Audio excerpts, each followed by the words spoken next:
You are now listening to Ride With Me, the Flat Tire Podcast. Welcome to Ride With Me, episode 145. Today is January 24th, 2026, and I'll introduce my guest in a minute. Guys, the hotline, you guys saw how it worked last episode.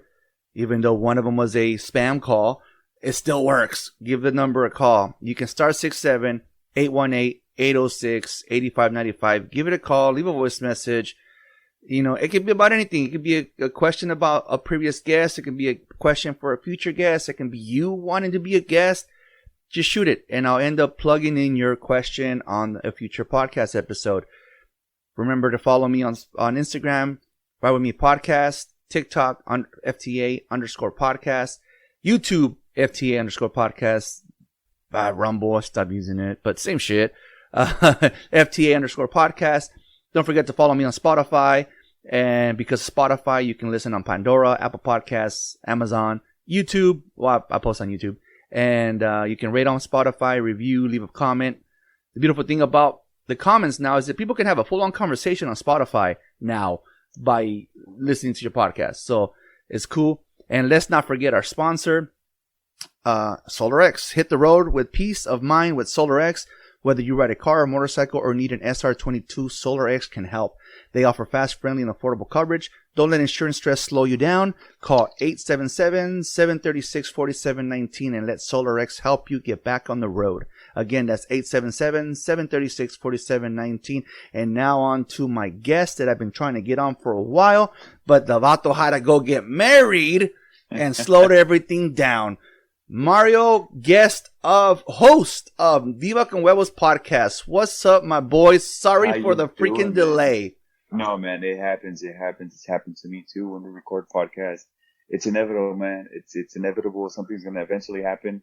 It's just a trip that I recorded an episode last week. I left the settings alone. My guest even tried to cover my microphone. So I said, "Don't worry about it. I'm gonna be in here next week. Don't trip." I didn't touch anything for a week. And I come back and now there's like static in my ear. I couldn't get my microphone working to talk to you. I was like, what the hell? No mames. So I freaking was like 20 minutes late. I'm sorry, bro. And, pero, hey, technology, right? That's what happens, man. I mean, it's man-made, man. Mistakes are going to happen. Not mistakes, but like things are going to happen, bro. Quick little introduction. We'll get into a serious conversation about your podcast later, but you are the host of Vive Con Huevos podcast, a podcast. I'll let you describe your podcast really quick. Yeah, you know, it's kind of interesting. Appreciate the introduction and thank you for having me. First of all, so much to start off with that. I know we've been trying to do this for quite some time. We connected. I actually don't even remember how we connected. It's been a while. I can actually get into that. So. What do you call it? So TikTok and Instagram and all that shit. There's this guy named Andy. And he, for those of you that know, they're kind of famous videos. They're popular videos. This guy's like, we're soulmates. We go to the gym together. But in reality, he's just stalking his wife. Yeah. And we're soulmates. We go to the grocery store together. In reality, he's just stalking his wife. But they're funny videos. They're hilarious. And you hear the heavy breathing in the background. Like, he makes it sound creepy as fuck, but they're funny videos. And obviously his wife's a good sport about it. Oh, you know which one I like? We're soulmates. Of course we go to dinner together, and it's her and her family, and that shit was hilarious. Yeah. So I found out that he had a podcast, so I started listening to his podcast, and I think he had you as a guest. Maybe like his first episode, or he mentioned you guys. That's right, yeah. And so I listened to, my thing is that when I listen to a new podcast, I start from the beginning. Mm-hmm. And that's where you kind of like, oh shit, no way. He listened from the beginning. and yeah, there's a lot of shenanigans in the beginning. And, but I started listening, and my old job allowed me to listen to podcasts all day. Mm-hmm. You know what I mean? My new job now only allows me to listen on my drive home. And, so just the shit that these guys would say, and, was comical. And I was like, you know what, man? I like this podcast. So I reached out to Mario and I said, yo, bro, because he had in one of his episodes, he has this idea of his wedding, how he wants to be brought in like freaking, what did you say, Egyptians and like up on the. Yeah, my idea. I mean, to this day, I'm still sad that it didn't happen. But I wanted a whole bunch of like buff girls just to like lift me up like on a platform, and I just wanted to come in And like, I just wanted like with this whole elaborate like smoke, I just wanted to take the spotlight in reality, Brian. So forget the wife, because it's usually the wife's day. You wanted to make it yours. So I thought that was hilarious, and I sent him a message. I'm like, yo, I've been listening to your podcast since episode 1, and dude, this shit's hilarious. And we connected. He gave me a shout out on his podcast. Every time I hear something on his episodes, I mention his podcast. And, so that's how him and I connected. And, but we've been talking about coming on, especially, bro. You know what? Now that I have you on here, I'm putting you in a spot. My son's asking me for that merch, bro. Just saying, no, bro. Just saying, I've been lagging. I'm not gonna lie. I've been lagging with merch. Last year was just so hectic for us with like the wedding coming up, and we even like dropped down because we were dropping weekly episodes, which I mean, can be a hassle. And then we went down to bi-weekly just because the time consumption with the video editing, the reels, and just life was life. And so, but yeah, no, I do owe you guys that merch. And I promise you it's on the way. Putting you on the spot, dude. He said it in the first 6 minutes of the episode. But going back to the original question, man, it's interesting because people ask me what the basis of Vive Con Huevos is all the time. And I really can't say that it just has one specific, I guess, meaning to what we talk about, because we're all over the place, like it started as something motivational, as something like at the time Vive Con Huevos started in a place where I was in a very dark place. Not the podcast, but the brand, because the brand started as a clothing brand first. And then when we turned it into a podcast, I was like, okay, what do you want to talk about? And it was like, let's motivate people. It was like around COVID time. Everyone was kind of getting into like their creativeness and pursuing like their kind of like their dream jobs, or just they just kind of figured out like corporate world wasn't really for them. Total, dude, like, so we have segments where we bring on like entrepreneurs, or we bring on people who aren't really living, I guess you could say, like a quote unquote normal life, and then how they got there. Like, what was their what was their fucking moment, Yeah. What made them go into the career that they're now doing, whether if it's content creating, whether if it's, we've had DJs, we had wife of DJs, from all over the different types of spectrum. We've had a lot of musicians realistically, but, it's just pretty dope to kind of get their perspective in life. And then also it kind of just became like too structured. So we're like, we need some like normal talk. So we just bring in episodes where we're just kind of shooting the shit. And then my wife has her segment, Comadreando, which is where we have, our listeners send in their chisme, their stories. And it's just, we either mess around with them or we just give them advice on what we think. Can I be honest? Yeah. I sent one of those comediandos, and you guys read it. And you guys read it. We try to read through all of them. We do kind of like look through them, because at one point they got really, really sexual and like kind of just. Dude, what's up with that homeboy that was sleeping with his mother-in-law? To this day, man, we don't even know what the hell. But that honestly, that gave us such a great bit. Yeah. Yeah. So, I mean, overall, the overall consensus of the podcast is just kind of all over the place, so I can't really define it, or I can't really like niche it down. So, I mean, it's a fun listen. And you know what? I have a buddy of mine that would be I guess a great guest on your podcast, because he feels that mine is scripted, because I go down a list of things to talk about. And with you guys are like all over the place. And I'm going to be honest, bro. Sometimes when you guys are all over the place, I'm like, fuck, these guys are losing me, man. These guys are losing me. Let's get back to some conversations here. But hey, not every podcast has to be about mine. I can't be the fucking dictator here. But no. It's good to have notes. I have notes on my phone, because we do video. Like, I'm not the biggest fan of having the notes like in front of me, because I do feel like it is like interview style, and I want it to be more of like, hey, you're talking to like a long lost cousin, So, but I do have notes on my phone. I actually tell the guests too, is like, hey, if you see me looking down at my phone, I'm not ignoring you. Again, I don't think you're boring. I'm just looking at my notes. Same thing. I have my laptop here where I'm talking to you, see you, and then I have the second monitor where I have my notes. And then I don't know if you saw me, but I was killing a mosquito a little bit ago. So I'm paying attention, bro. It's just, but yeah, no, my brother's the one that told me, hey, man, you're like, cause I like to have a free on conversation, free as best as possible. But then I feel like sometimes when I don't have any guidelines, then the conversation kind of drifts from what I'm trying to talk about. And I'm like, kind of like dead air. So my brother's like, you know what, man, when you do have questions, it threw away that genuine conversation. Mm-hmm. So, comment, a little criticism, and I'm like, I'll take it. So I'm going to try to go back to basics. I do have questions, pero I'm not going to try my best to make it sound like an interview. That's what it is. Yeah. And like you said, like to each their own, realistically. Yeah. And to us, that happened to us in the beginning, where it felt like it was really scripted, because we would stick to the questions that we had for the guests, because we wanted to get to a certain point. Yeah. But then we were like, you know what? Like, sometimes it just flows, or I felt like I was kind of cutting the conversation. And that's what he told me. That's what he told me. That, dude, that guest you had on was about to talk about his mental break, and you cut him off. Yeah. And I'm just like, you know what? If we're having a serious conversation and we end up talking about aliens, I'm just gonna run it. Just talk about right? Yeah. So let's get to know you, man. Let's get to know you from the little bit that I know after listening to all your podcast episodes. I know you live in California, and you're south of the border. I can say that. Yeah. Do you cross the border a lot? I do. So I'm relatively open with where we live. So we're in San Diego. I'm more specifically more in the South Bay of San Diego, so we're closer to the border. I'm actually like 15 minutes from the border. It takes me, I have this running joke that it takes me longer to get from my house to the freeway than it is from the freeway to the border.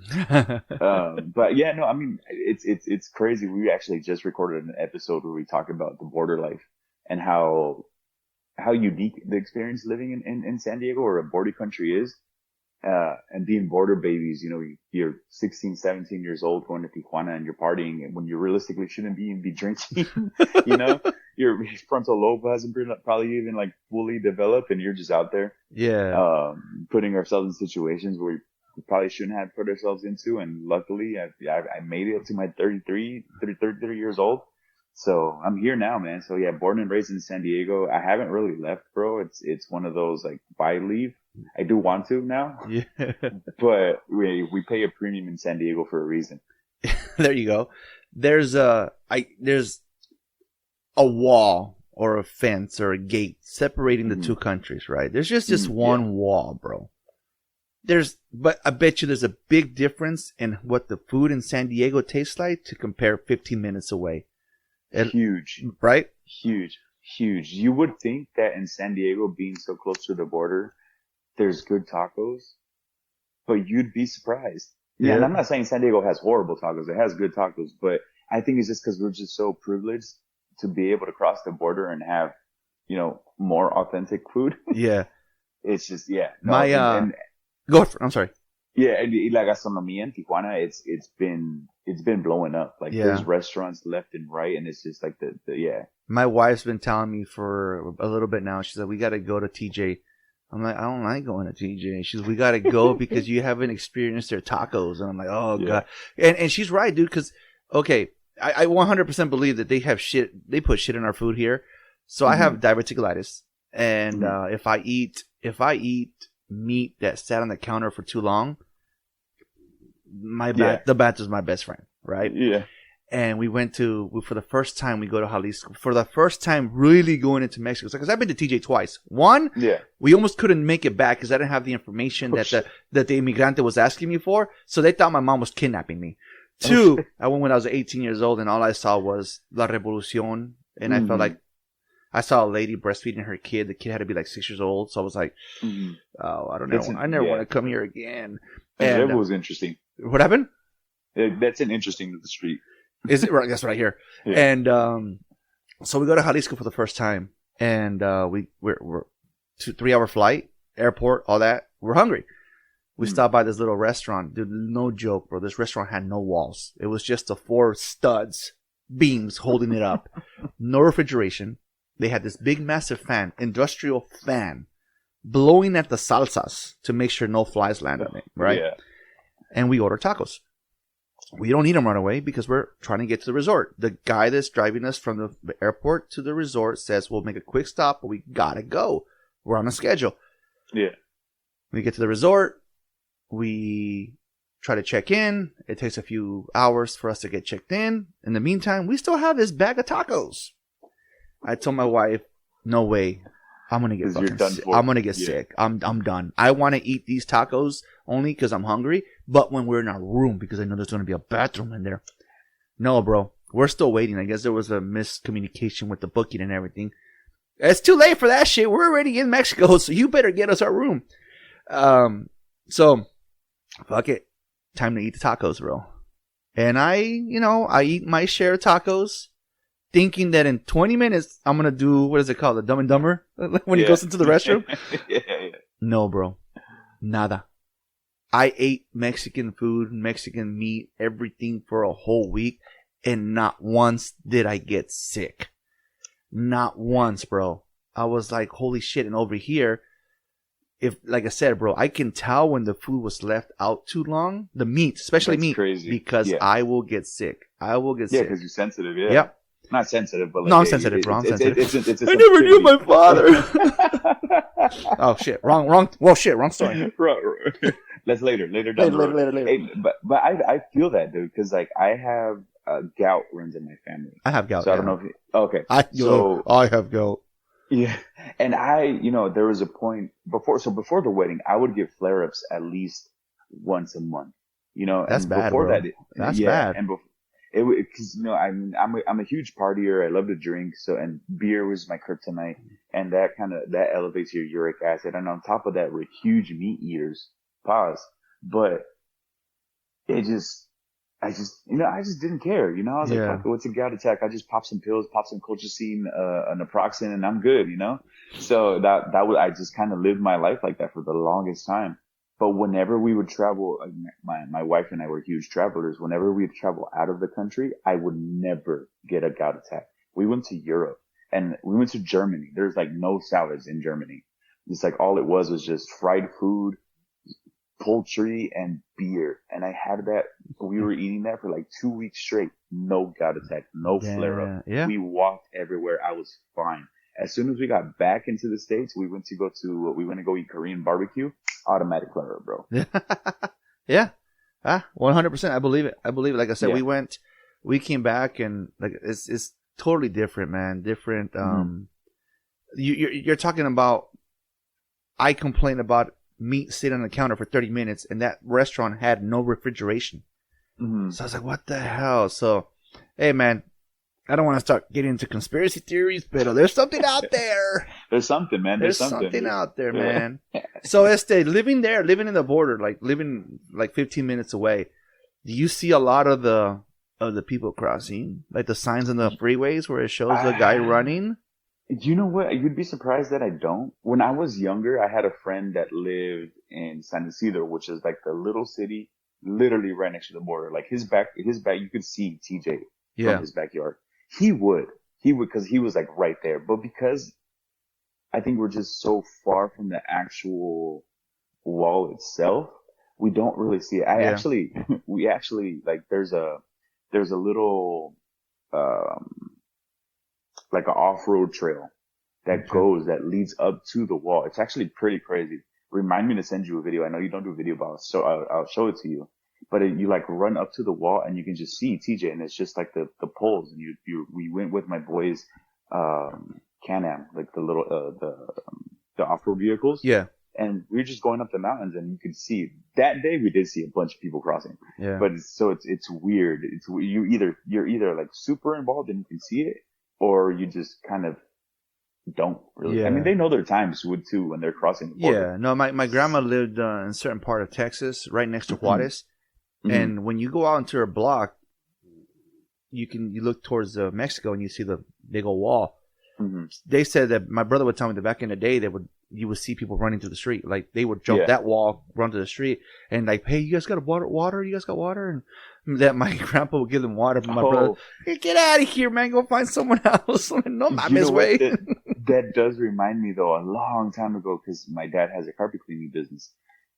We used to clean some warehouses in Old Time Mesa, which is another little part that's right next to the border. And one day we were cleaning that, and it was the weekend, and we see a group of people. And I was outside in the van, and we were getting something up. So this group of people walks up to our van and goes, "Hey, para acá están, Diego?" And then it was the first time this had ever happened to me, and I just kind of was like, I was in shock. because like you hear about these stories like all the time, and I was like, I don't know, I had to be like 11 at the time. I was like super young. Yeah. And she asked me a question, I'm gonna answer it, and it's like, yeah, it's bro, that way. Last week's guest is it Tres Veces Mojado, bro? Oh shit. Yeah. He's from Salvador. Oh well, yeah. Shout out to Salvador. I'm Salvadorian too. Yeah. I mean, my grandma came. She came undocumented, and I mean, it is what it is. If it wasn't for her, we wouldn't be here. Exactly. So earlier you mentioned about the business, the clothing line, and then you didn't mention it, but I do remember you also had a restaurant at one point, right? I did, yeah. So it was they call it a superfood cafe. So it's like, that's where we had like acai bowls, smoothies. It was all the stuff I should have been eating, but I didn't. Hey, dude, what is it? What's the word? Was it do as I say, not as I do, or whatever? Exactly, man. I think I gained weight when I had that business. I think that's when I was like my heaviest. But yeah, so we had, it was Vitality Bowls. That's actually a franchise. So we had that for about 2 years. Then we had to shut down because of COVID. Fucking COVID. The business was doing good. We actually didn't shut down necessarily because it was doing bad. We shut down because this is going to be a long, I'll keep it short, but no, basically, dude, you got all the time in the world, bro. Trust me. Basically, we just didn't meet eye to eye with our property management. So we were inside of a mall and they had paused rent March of 2020, right? Well, no, not in March, like mid-April, they paused rent. They're like, hey, you know what? This is obviously going longer than the 2 weeks that we had originally predicted. We're going to pause rent for the time being for you guys to just kind of keep afloat, which did help us tremendously. Come October. Oh, sorry. Let me start. Before all this, I was actually renegotiating my lease, because I knew the following year, so 2021, we needed to re-sign again. Okay. So 2020, I was in negotiation for re-signing my lease.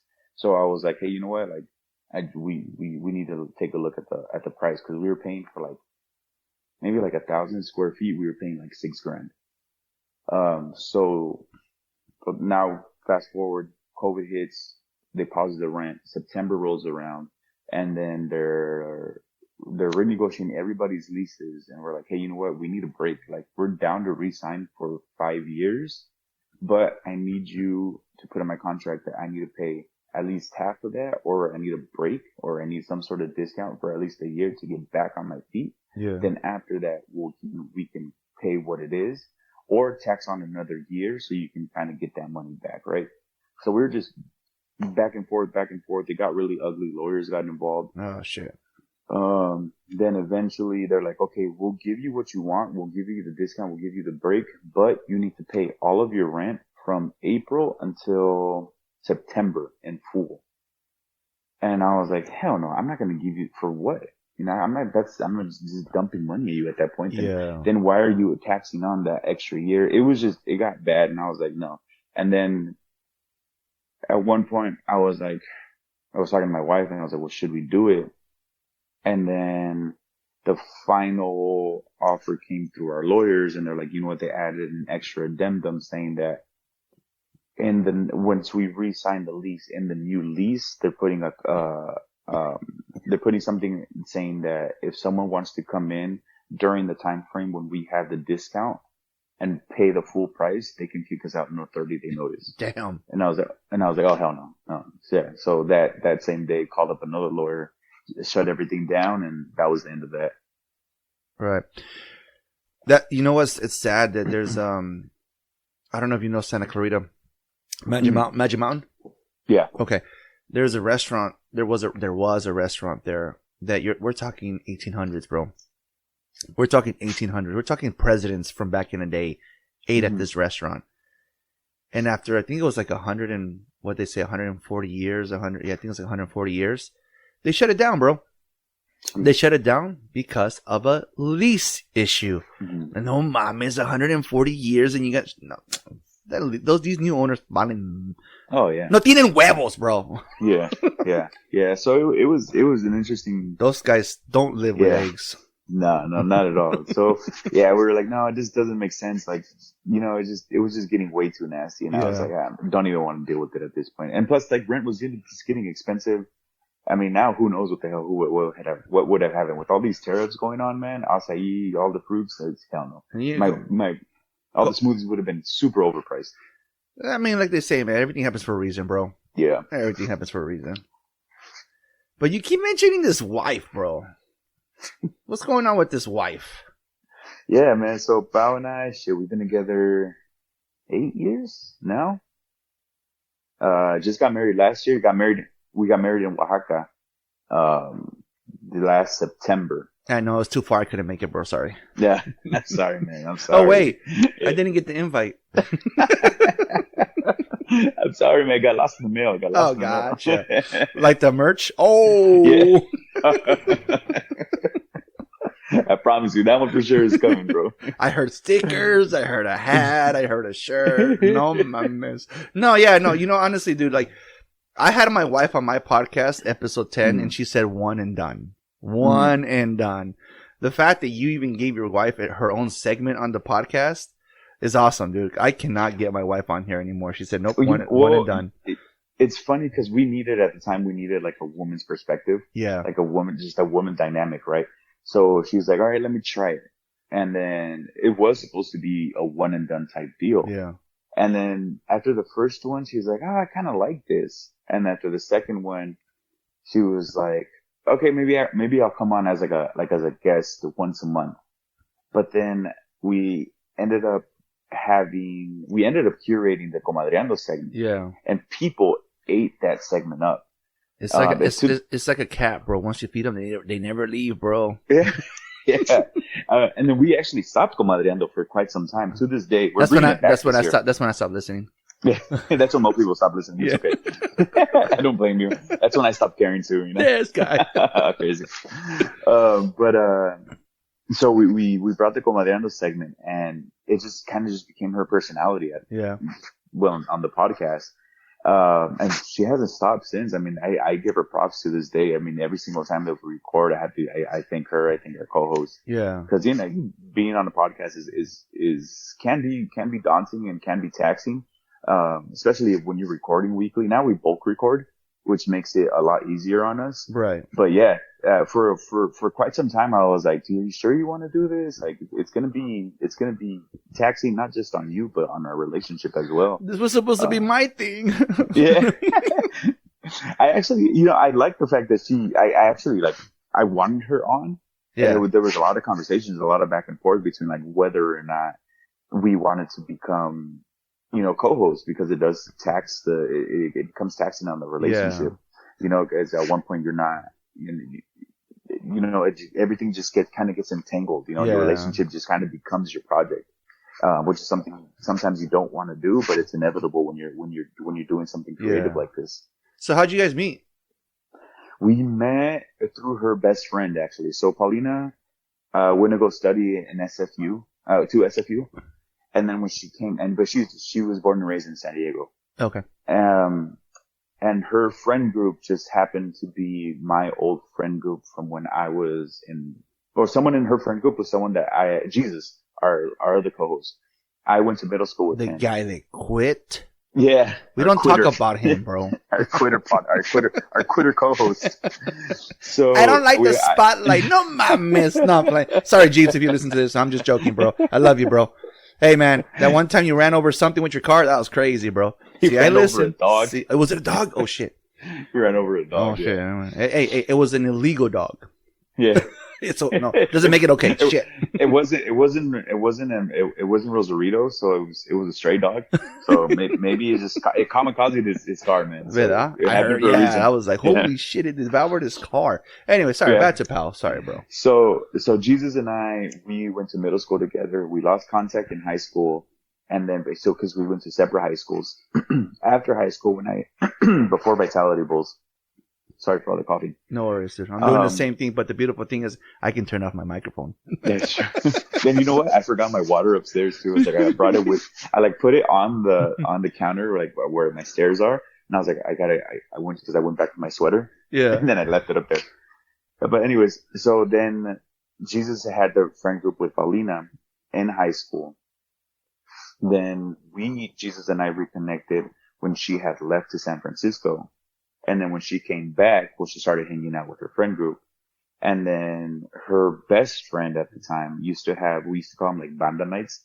We used to just go to her house, realistically drink, and then listen to banda. Banda music. Banda music. And then she's like, hey, one of these banda nights is going to be like a kind of like a welcome back party for Paulina. And then after that day we had supposedly met before, but I don't remember. It was at some party. Like, you were that drunk, bro. Yeah, I'm pretty sure I was. I was also in another relationship and she was, so I wasn't really paying attention. And then after that night, her best friend was like, hey, you know what? I have a good idea. I think you two would be really great together. And then they concocted this whole thing, not her and Paulina, but her best friend and some other friends of ours. And we went to the Toros game, which is the baseball team in Tijuana. Which if you haven't been to a Mexican baseball game, bro, it's elite. You have to go. So we went to a baseball game in Tijuana and then things just popped off. They sat us right next to each other. They had this whole plan and we just haven't talked. We haven't stopped since. That's crazy, bro. My wife hated me when we met, so lucky for you, bro. You're good. And then, so how long were you guys dating before you guys decided to get married? Or when, like, the idea of getting married came up? Oh, God, when the hell did I propose? So, bro, we got married. You already broke the rule, year. bro. You're supposed to remember this shit. She knows. It's all right. There's no shame in my game, man. She knows I forget everything. Dude, December 17th was the day I asked my wife, so let's make it official. Not even like be my girlfriend. I said, let's make it official. Yeah. And I remember the date. December 17th, bro. I embrace the fact that I have short-term memory loss, man. So we planned for a year. So like 2023, yeah, because we planned so like 2023, and then we got together, like 2019? Dude, you are gonna struggle later on in life. You are a dead man podcasting. Oh, it's all right, man. That's what calendars are for. There you go. I have reminders. I literally have reminders for everything on my phone. There you go. Put a reminder for the merch. Anyways, that one almost flew over my head. Hey, again, bro, I know eventually we're going to get into a serious conversation, but I like to make it fun, bro. Yeah. The guest from last week, I had him laughing, I had him crying, I had him everything, bro. So get ready to cry, it's bro. Good. That's a good podcast, man. Yeah, get ready to cry, bro. My question is, why all the way down there, man? Why all the way in Oaxaca? Did you guys have family out there? Why'd you guys pick Oaxaca? No, just because? It's just because it's beautiful, man. So you're one of those. You guys are one of those people that will make your friends spend money. Que culero, bro. You know what? We purposely did it because we have. And you know what? Wait. I take that back. I'm gonna cut you off. You're right. You guys wanted to keep it as small as possible, right? So here's the deal. So first of all, we chose Oaxaca because it was kind of central to everybody. Because I have family from El Salvador. That's right. So I'm full Salvadorian. So there you go. It was back to back Salvadorians. Damn, yeah. Nice. So from San Diego to Oaxaca, it's only about like a 3-hour flight, and then from El Salvador to la Ciudad de Mexico is about like another 3 to 4 hour flight, and then by like Ciudad de Mexico to Oaxaca, it's about like a 45-minute flight.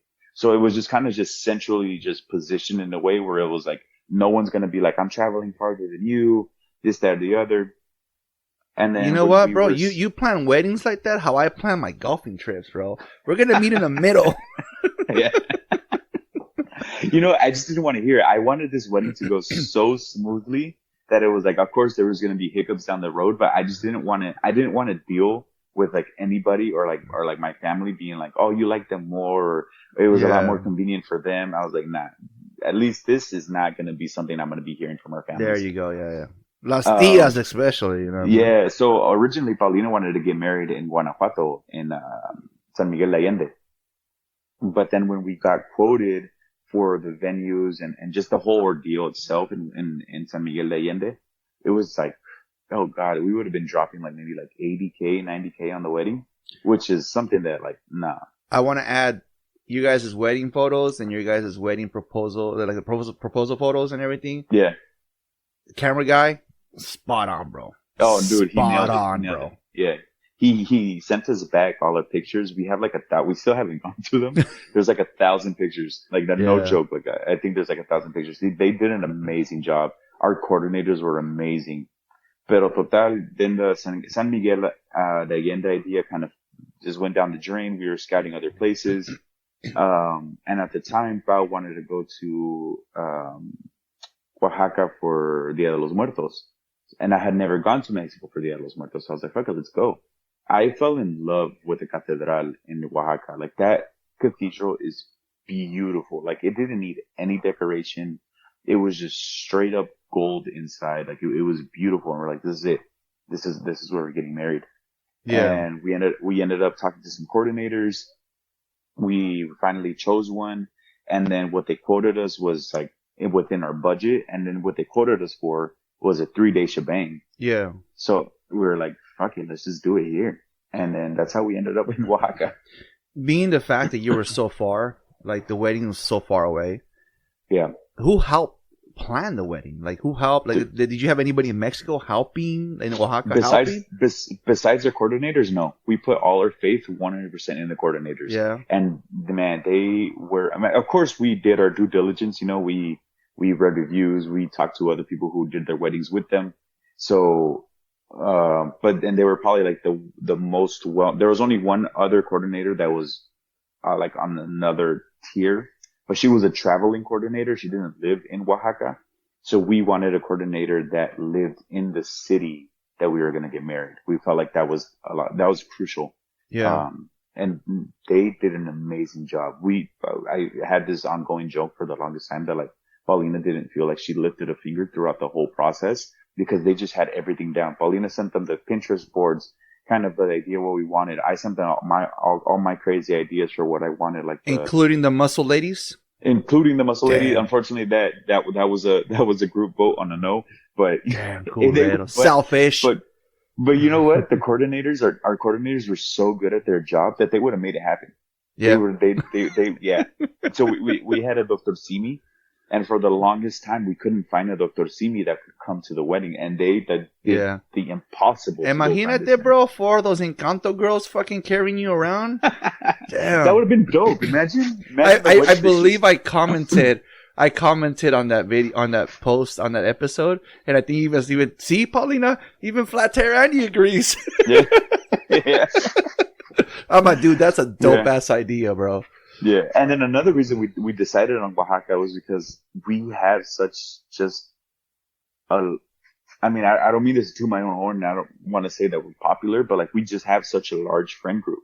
If we did the mock list, if we would have gotten married anywhere near the border or like San Diego, our list was creeping up to like 300, 350. And I was 354, bro. We would have came. Yeah, we were like, no way in hell am I feeding 350 people. Selfish. Yeah. Well, you know what the idea is? So me and Paulina are just we're very selfish in that way. We're like, I told her, if I haven't talked to you in a year, you're not coming. No, true. Yeah. True. Yeah. I honestly feel that a wedding that we had in this family is what kind of separated the cousins, because certain people didn't make the cut. And then there's a friend of the family that I worked with, and I would see him at meetings and stuff. He's like, hey, how's so and so? I'm always doing good. Oh, his second daughter was just born and stuff like that. Oh yeah. We just had a birthday party the other day. He goes, yeah, I didn't get that cut. I'm like, bro, don't even trip, bro. Cousins are getting cut, bro. If cousins are getting cut, you're nobody. Yeah, but I went to high school with him. I'm like, well, too bad, bro. I told my parents as soon as we started wedding planning, I was like, hey, I don't want to hear it, and I know this is going to start. This might stir some drama, but I'm also the youngest I'm the youngest on my mom's side of the family, of the cousins. So all of my other cousins, they're a lot older, so we really don't have like the best relationship. And on my dad's side, I'm the oldest, so all of the cousins on that side realistically win. But I was like, if I haven't talked to you in a year, then what's the point of you being there on our biggest day? You know? So I'm not going to make I have friends that are a lot closer to me than my own blood, which I feel like most people can attest to, you know? So I'd much rather have these people who have actually proven themselves and have been there for me through like hardships Exactly. or just life in general versus this person that I haven't seen or talked to and probably doesn't even know my birthday. To get into a little like a little quick sentimental part of me, sad part of me. My wife always notices that around the holidays I get sad because 95% of the time we spend it with her family. And I always say her family. That's my family too, but I don't talk to 90% of my family. My brother Danny, thank God, love the guy. He comes whenever he can. My sister, I talk to her not as often as I should, but we talk. So I don't talk to like 90% of my siblings. And so my wife sees it during the holidays, me pongo agüitado. And it's kind of like what you said. I really don't miss someone who you don't talk to. You haven't talked to them in a year, they don't make the cut. So my wife's like, hey, ¿estás bien? Are you okay? And I'm like, yeah, I'm fine. What's up? You're missing your brothers right now? And I said, no. Because my brother Danny was here anyway. So I'm like, no, not really. No. I talk to my brothers all the time, is what I said. And she's like, huh? I'm like, yeah, I talk to my siblings all the time. And she was confused, bro. So I pulled out my phone and I started showing her photos of every single time I've gone to play golf with my friends. I said, my brothers are right here. These are my brothers. Yeah. And so I mentioned that to some of the guys. And, oh, shit, you're my bro too, bro. You know? Yeah. But yeah, no. Again, if you haven't talked to in a year, they don't make the cut, bro. Yeah, well, there's a difference between like your family, and I get it. I get that aspect of it, but there's also your chosen family, right? Yeah. So, and I think that was huge. That was a huge part of how we went into the wedding planning, and especially since Paulina and I are really big on like our energies and protecting our energies and stuff like that. Like, you didn't want the tía chismosa there. You didn't want that family member that's never happy. Like you could have given them their favorite food, their favorite plate, and they still would have been unhappy. No one's ever happy, bro. Yeah, and then Paulina is bien detallista. So like our captains or people who helped us out throughout the wedding process, like we gave them specific bottles just for them, or we asked them like, hey, what specifically do you like to eat? We went out of our way to buy them like specific bottles or specific sodas, dude. Like it, so like we care so much about our people, and we curated this wedding around our people, not just us. That's like we wouldn't want to spend our time and energy around people who realistically don't even really care, Yeah.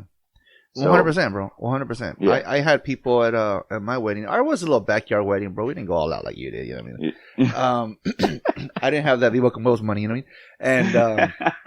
And it was just a little backyard. Even that backyard, I was like, well, I don't want so-and-so here. My mother-in-law's like, invite her. She's your mother. I'm like, hey, I left my car at the house. Your keys are with so-and-so. Just go in there, grab the car keys, and you can use my car to get over here. You have no excuses. And that pissed off my grandma, though, because they weren't talking. So my grandma's like, oh, yeah, with her? Nah. But I don't know. I think she made her peace with her after they passed, before she passed. But anyways, back to you. Let's see. And then, so Pao, she is, I'm assuming she works locally. She's in the area. Yeah, she works locally. She's the marketing director for the Omni Hotel. Wow. Connections. Yeah, hell yeah. Padres games all season. There you go, being selfish again. Besides the I do, what was the favorite part of the wedding? Oh man, I think. And don't say getting fucking shit faced. No, you know what? I didn't drink. Oh shit. Okay, good. I'm not gonna say I didn't drink. I drank a little bit. So we made it a point. We're like, you know what? We're dropping way too much money on this weekend. Cause again, it was technically it was 3 days that we planned, but it turned into 4. But, you're like, I want to remember it. Exactly. That's exactly what happens. Dude, we're dropping way too much money for me to black out mid-wedding, which everybody that knows me knows that I love to party and like I will black out regardless, But I was like, no, like it's a hefty amount of money. And it's our wedding. Like it would, like, of course, people give us shots and stuff like that, but we made it a point for us not to drink throughout the whole wedding. Dude, my suegro said I was boring at my wedding because I only took a couple of shots and I was just watching all the people get drunk and make fun of them. There was a point que sí se me subió because like, people are handing you shots left and right. And there was a point where I walked off the dance floor and I had to take a breather because I was like, I'm getting too drunk now. Like I can feel it. And I was like, I'm like 2-3 shots away from passing the out. point of no return. Yeah. Point to the point for no return. That's funny. Yeah. So I'm not saying I didn't drink. I'm just saying I didn't get like super blasted or super blacked out. But going back to my favorite part, I think there's one part of the wedding where we had before the ramo toss. Yeah. We had CO2 guns. And there was a point in the wedding where we had the CO2. It all happened back to back to back. It was the CO2 guns, then it was the ramo toss, and then we threw 2 Dr. Simis into the crowd, like the little plushies. Yeah. So when we had the CO2 guns, everybody was on the dance floor. Like there was not one seat taken up by somebody. Like everybody, the dance floor was just crowded. And it just felt so, it was that moment where you're like, oh shit, everybody's here for us. Yeah. And since I'm sober and I actually got to appreciate that moment where it was like her family, my family, and all of our friends just all in one place. And it just felt so like, I can't even put it into words, but just like seeing everybody there for us. Just watching you explain this, your face is lighting up, bro. Yeah. And then after this light up, I make them cry. Yeah. And then right after that turned into the ramo toss, which everybody stayed on the dance floor too, which normally is just the woman that stayed, but no, everybody was on the dance floor. Yeah. And then the Dr. Simi, the toss for that, it was just such an amazing moment where everybody was there and we all got to share and experience that together versus having to like separate people. It was just a lot of fun. Yeah. See, sometimes if it wasn't so much work and if it wasn't a manpower or it just wasn't a party of one here on this side, just your facial expressions, bro, just how you lit up, man. Yeah. I wish I was recording, but no, I'm not. Especially the way I'm dressed. Fuck no, I'm not recording. Trust me, I've run out of outfits, man. There's days where I'm like, I don't even want to do video anymore. I just think it's too much work. I stopped caring, man. I just wear the same t-shirt on every episode. Yeah. There you go, right? There you go. Shit, if Adam Sandler can wear a freaking a Neptune's Nest shirt on a cover of a magazine, you can do it too. What advice do you give people that are going to plan a wedding miles away? Give yourself time and be patient. You know, the coordinators, your husband and your wife, they're there. Remember that you guys decided to do this for a reason, and you guys aren't each other's enemies. And I think we luckily didn't have a lot of disagreements. Paulina and I have fairly similar tastes in things. Yeah. But I have had experiences with like friends or family members or just other people just in general where they kind of give us their horror stories. Yeah. And it all just really just boils down to communication and not being able to have that open communication with people or with your partner or with your coordinators or what you want to do. So that's what I'm saying. We gave ourselves ample amount of time. Like we gave ourselves a year and a half. Most people can do it within a year. Yeah. But we just felt like the year and a half gave us enough breathing room for us to like, if there was some sort of disagreement, we weren't on a time crunch where we had to make a split second decision. You're right. Or we, you know, so giving ourselves ample amount of time and being able to communicate with my partner was probably one of the best things. And that open communication also, I mean, sometimes it comes with disagreements, but would you rather disagree for a moment or would you rather have her resent you later down the road because, you know, you were firm on your decision or she was firm on her decision? Exactly. Yeah, no, like I said, again, we go back to our wedding. Like it was just a little backyard wedding. Yeah. The priest said, hey, if you guys can't afford to pay me, I'll take a live chicken. Trust me. Yeah. It'll get cooked. And yeah. now he was serious. He was 100% serious. Yeah. And just remember that like that day is for you guys. Like don't do anything to impress anybody else. Because you're the one that's going to live with the pictures. You're the one that's going to live with the memories. Your guests are going to love your wedding and they're going to attend, but they're going to forget about it within a week or a month or whatever. That's your special day. That's your special moment. Don't do anything for anybody else. Do it for yourselves. And if you don't want to drop the money, literally elope. Yeah. There you go. Have some guy named Elvis marry you. Mm-hmm. Seriously. there were some times when we were like wedding planning and we're like, man, we should have just eloped, because the year prior to us, the year before we started wedding planning, we went to Italy. Yeah. And we're like, we should have just eloped in Italy. This guy. Yeah. Advice for newly married? I mean, I'm tegano con like 11 years, pero. Yeah. Advice? Seriously, I should be asking you, what the hell? Patience, bro. Patience. My wife, yeah. And I'm not saying about me, but my wife has a shitload of patience. I slapped my freaking hand on the table the other day and everybody's like, look at this fucking idiot. Yeah, patience, bro. Your wife needs to have a lot of patience. Not you, Cheetah. Honestly, I'm gonna give a really basic and cliche answer, Ron. It's just communication. Yep. And I think that's where everybody really fails. Whether if you're scared to tell your partner how you're really feeling, or you don't want to tell them for it could be a boatload of reasons of why you don't want to communicate. Maybe you just don't want to stir the pot. You're tired.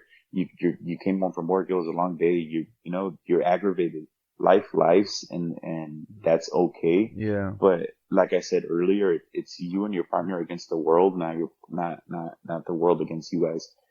And being able to have a healthy relationship really requires healthy communication in all aspects of the term.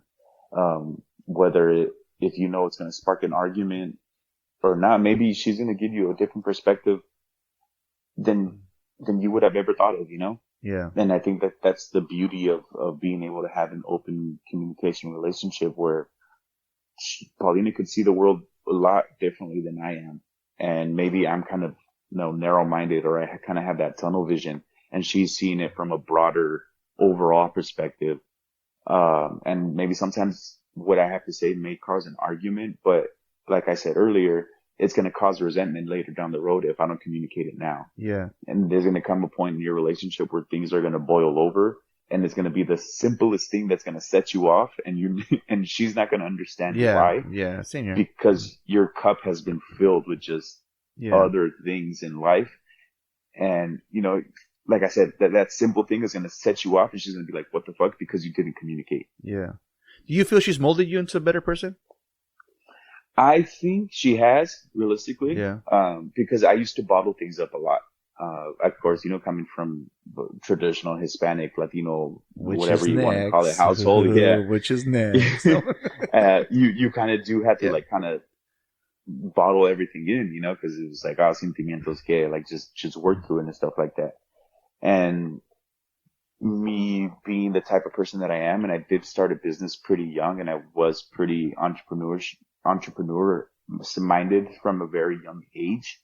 And my at the time, my vitality goals, I started when I was 23 years old. Yeah. Like my friends weren't even thinking about opening up a business at 23 years old.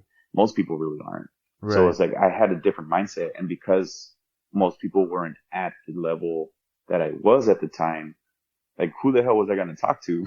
Yeah, exactly. So I did bottle up a lot of my emotions, a lot of the things that I felt. And like I said in the beginning, it did spark a lot of arguments between her and I. But now now I just don't care. It's like now if she's pissing me off, I'll tell her right away. or if I'm pissing her off, she'll tell me too. But we just know, like, we're saying it from a place of love rather than a place of hatred. Yeah. Well, let's get into that. But before we get into that, real quick, Jesus, pause. You still listen? I still listen, buddy. I'm glad you paused. I need to get my water. Go get your water, man. Need auto insurance or an SR22? Like now, SolarX Insurance gets you covered fast. No license, no problem. We speak your language, shop the best rates, and get you back on the road today. Call 877-736-4719. That's 877-736-4719. Visit slxinsurance.com or call now 877-736-4719. Quick, easy, done. Solar X Insurance. Drive with confidence. And we are back. Yeah, we took a little quick water break, restroom break. You better let Jesus know that I honored him in this podcast episode. I used his let him know. Jesus pause. I'll let him know. Jesus pause is something that Mario says during their podcast, so they can kind of like take a quick little break and you guys leave it in. That's fucking hilarious. Jesus pause. So yes, I do listen. So you let him know that he was honored in this episode. This episode let him know. Brought to you by Jesus, the dog killer. Oh, shit. I'm playing. It was an accident. It can happen to anybody. Shit, I left when I first went to Texas back in 2013. I almost killed a coyote. That motherfucker came out of nowhere. So it happens, bro. I was in a rental. That wasn't my car. But let's get back to you, bro. You touched on something that you had triggers. I don't think you said triggers, but stuff that you hold in. Let's start with your mommy. I'm like, dude, how was it like, man? How was it like growing up with your mom, man? Make me jealous right now. Make me jealous. I actually have a very supportive mother. Yeah. You know, she listens to every single episode. She doesn't understand what the hell we're saying because shit. Do we really understand what's going on? She's funny because like her primary language is Spanish, so like she listens to the podcast just to give us the listen, you know. Yeah. She just keeps me on in the background. But realistically, man, my mom has been a huge support and a huge impact in my life.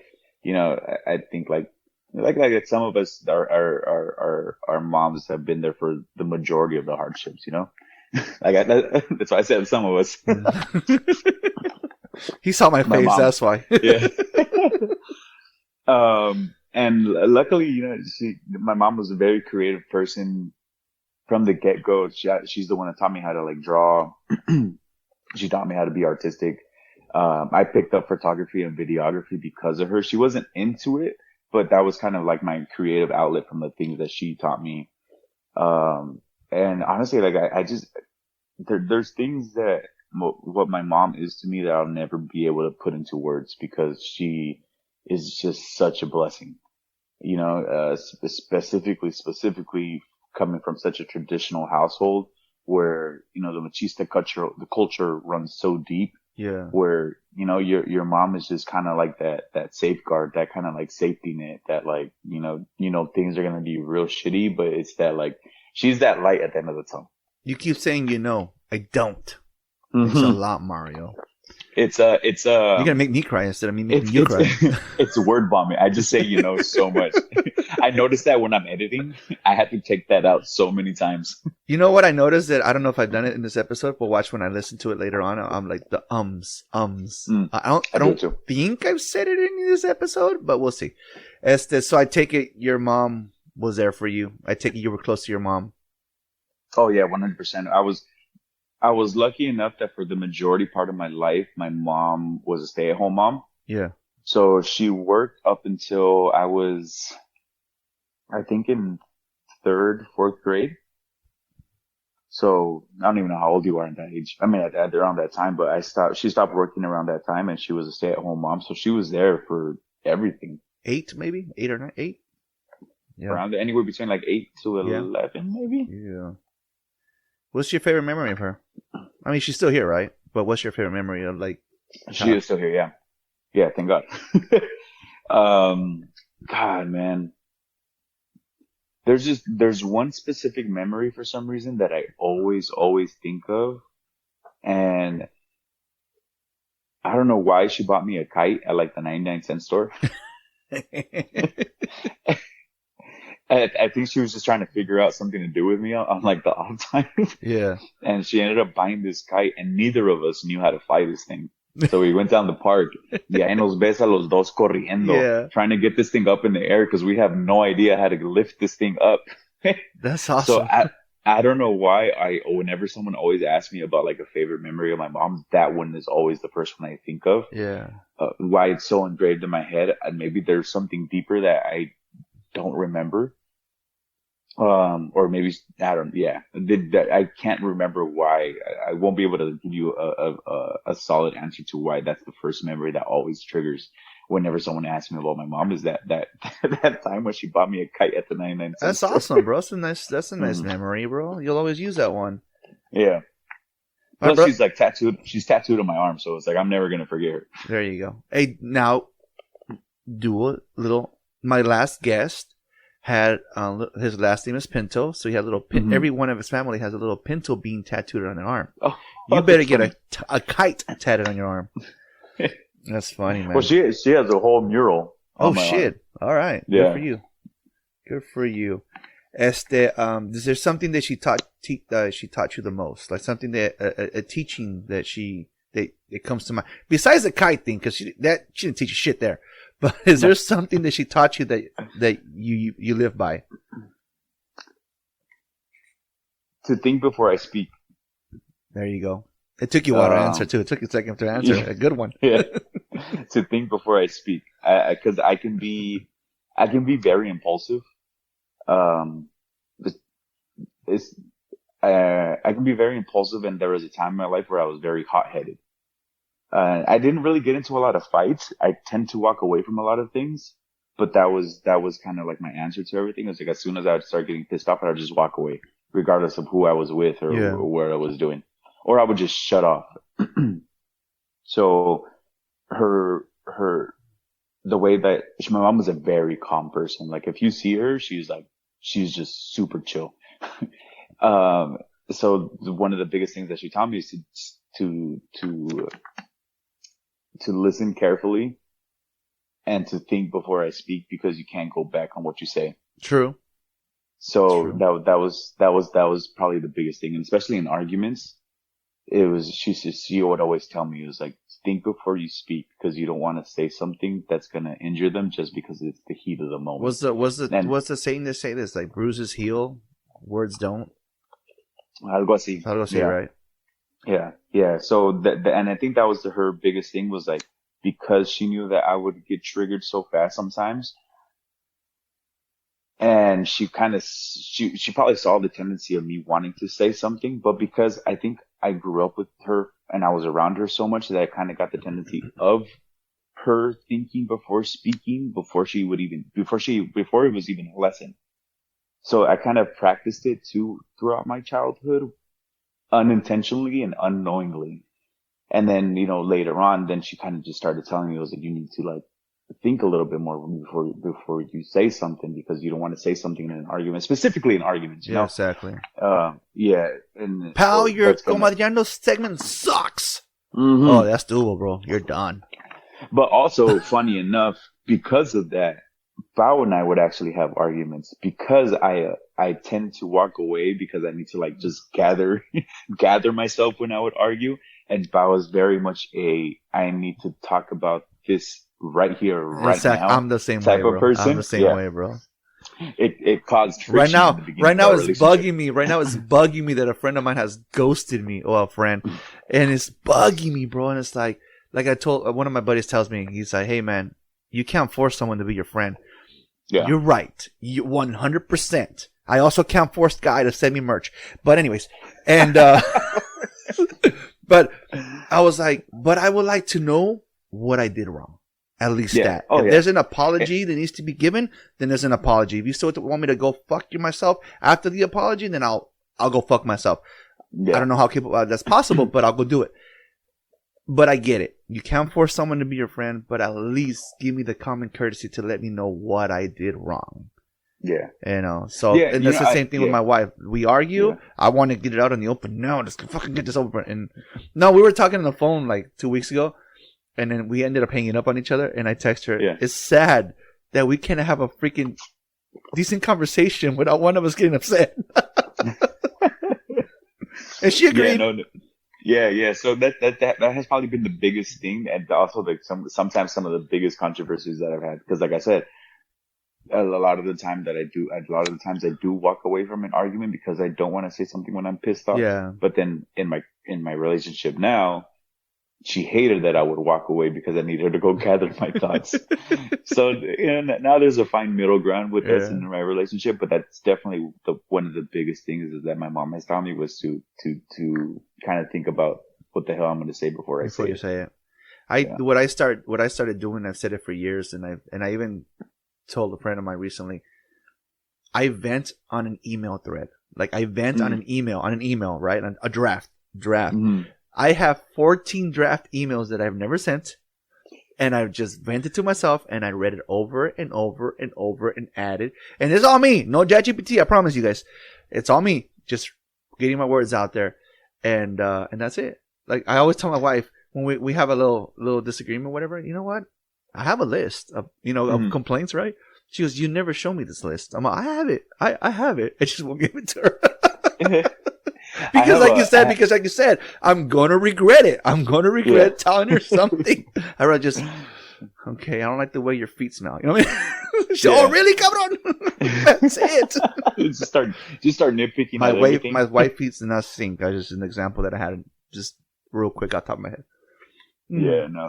I used to have a friend that they used to, she used to keep a diary of things that would trigger her. Yeah. Or like arguments. And at the end of the week or at the end of the month, she would rip all the pages out and then burn them. Oh shit.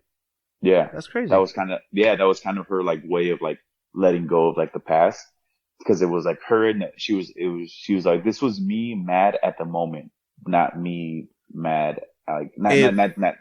If I were to do that, California would burn down, bro. You already see the forest fires that we get, bro. Start another wildfire? Fuck no, dude. Worse than the gender reveal one. No way, dude. Worse. Yeah, no way. No, that's cool, man. That's cool. Like I said, I do. Like I said, man, I like to ask questions of like what I didn't have because there are good moms out there. And you know what, dude? If she listens to this or not, I'm not sure. But lately, I have caught myself giving her props for teaching me Spanish. Because you go, like I said, when they told me when I was going to go to Mexico for the first time, they told me your Spanish is going to open doors. Porque mi español no es mucho. No es correcto, pero no es mucho. Yeah. And like I was trying to help my son one day with his homework. My brother Danny was here too. It took me an hour to try to answer question number 1, and I still got it wrong. So my Spanish, like I said, is not the correct way of speaking it, but I understand it. And that's what a lot of people told me. But you understand it, and I'll get stuck with a word or two, but it's nothing crazy. But that's the one thing I lately have been giving her props. It's like, you know what? I'm glad that she gave me because I'm helping out this guy in the new territory that I help him out in, and there's multiple stores that don't speak English, and he doesn't speak Spanish. So he's like, dude, I'm gonna send you to this store. I'm gonna send you to this store in Koreatown. I'm going to send you to this store. I'm going to send you to this store because they don't speak English. I go in there, and in fact, I was in there 2 weeks ago in one store. Dude, right there in Koreatown. There's this, I don't know if you've ever been to LA, Koreatown. It's where they have that KFC shaped like a bucket. I don't know if you're, there's a KFC shaped like a bucket, bro. Shit. Yeah. And, so I was there, and, I look inside, and, hola, me llamo Andrés, estoy ayudando aquí, la, la, la, so-and-so, I'm helping so-and-so. And she said, finally, por fin, alguien que habla español. Finally, somebody who speaks Spanish. So, yeah, and I was in there. Like I said, lately, I've been catching myself giving her props on teaching Spanish. Yeah, and even that's good, right? Yeah. And even my brother, when he was visiting, he was like, he saw that I got so excited. You can see the light in my eyes twinkle when I'm setting up Christmas decorations. And I told him, well, this is the one thing that she always did. She made sure that we always had Christmas. Doesn't matter where the gifts came from, but we always had Christmas. Yeah. Salvation Army, Rescue Mission, but they were good, man. I got so many I got so many basketballs, bro, back when I was a kid. No mames. Anyways, but no, yeah, that's awesome relationship with you and your mom. It's awesome that she listens. Shout out to your mom. That she takes the time to listen to something that she probably doesn't fucking understand, or that she shouldn't be listening to. Mario, you know what? I'm so unapologetic now, and I'm like the black sheep in my family. I go against everything. I'm like the first one that got tattoos. It's they're like, why? So they know what I am and what could possibly come out of my mouth, which is why like I'm not shy at all. So how was the relationship with her and your dad? You ever see them fight? Oh yeah, all the time. Argue? I don't say fight, argue. Yeah, all the time. Especially being the youngest in the family, you tend to see so much more than what your parents think you saw. Right? Or you pay attention to a lot more. And I think like any family, there's gonna be arguments, there's gonna be disagreements and stuff. My parents did a really good job at like having those arguments, según ellos, in private, like shelter you guys from them. Yeah, even though we lived in a condo and you could hear everything, but that's something I gotta work on, bro, because I lose my shit, and it's like, My kids now even make fun of me. Like, you look like an idiot, bro. The thing for me was, since I was the youngest, there's nowhere for me to go. Like my sister and I are 7 years apart. So my sister at 16, I was 8. So she could leave. She could go with her friends. And go pack your suitcase. Go pack your suitcase. Here I am. Well, she would just leave with her friends, So, but here I am on the couch, with nowhere to go because no one's gonna take me anywhere. Oh man. Yeah, and we just don't give kids enough credit. They absorb everything. Yeah. And at the time, of course, they're gonna have arguments and stuff like that. And it's just an inevitable thing in life. But it's just. I've always said those arguments and those disagreements and those issues were their issues. A mí nunca. Go for it. I'm sorry. Mm-hmm.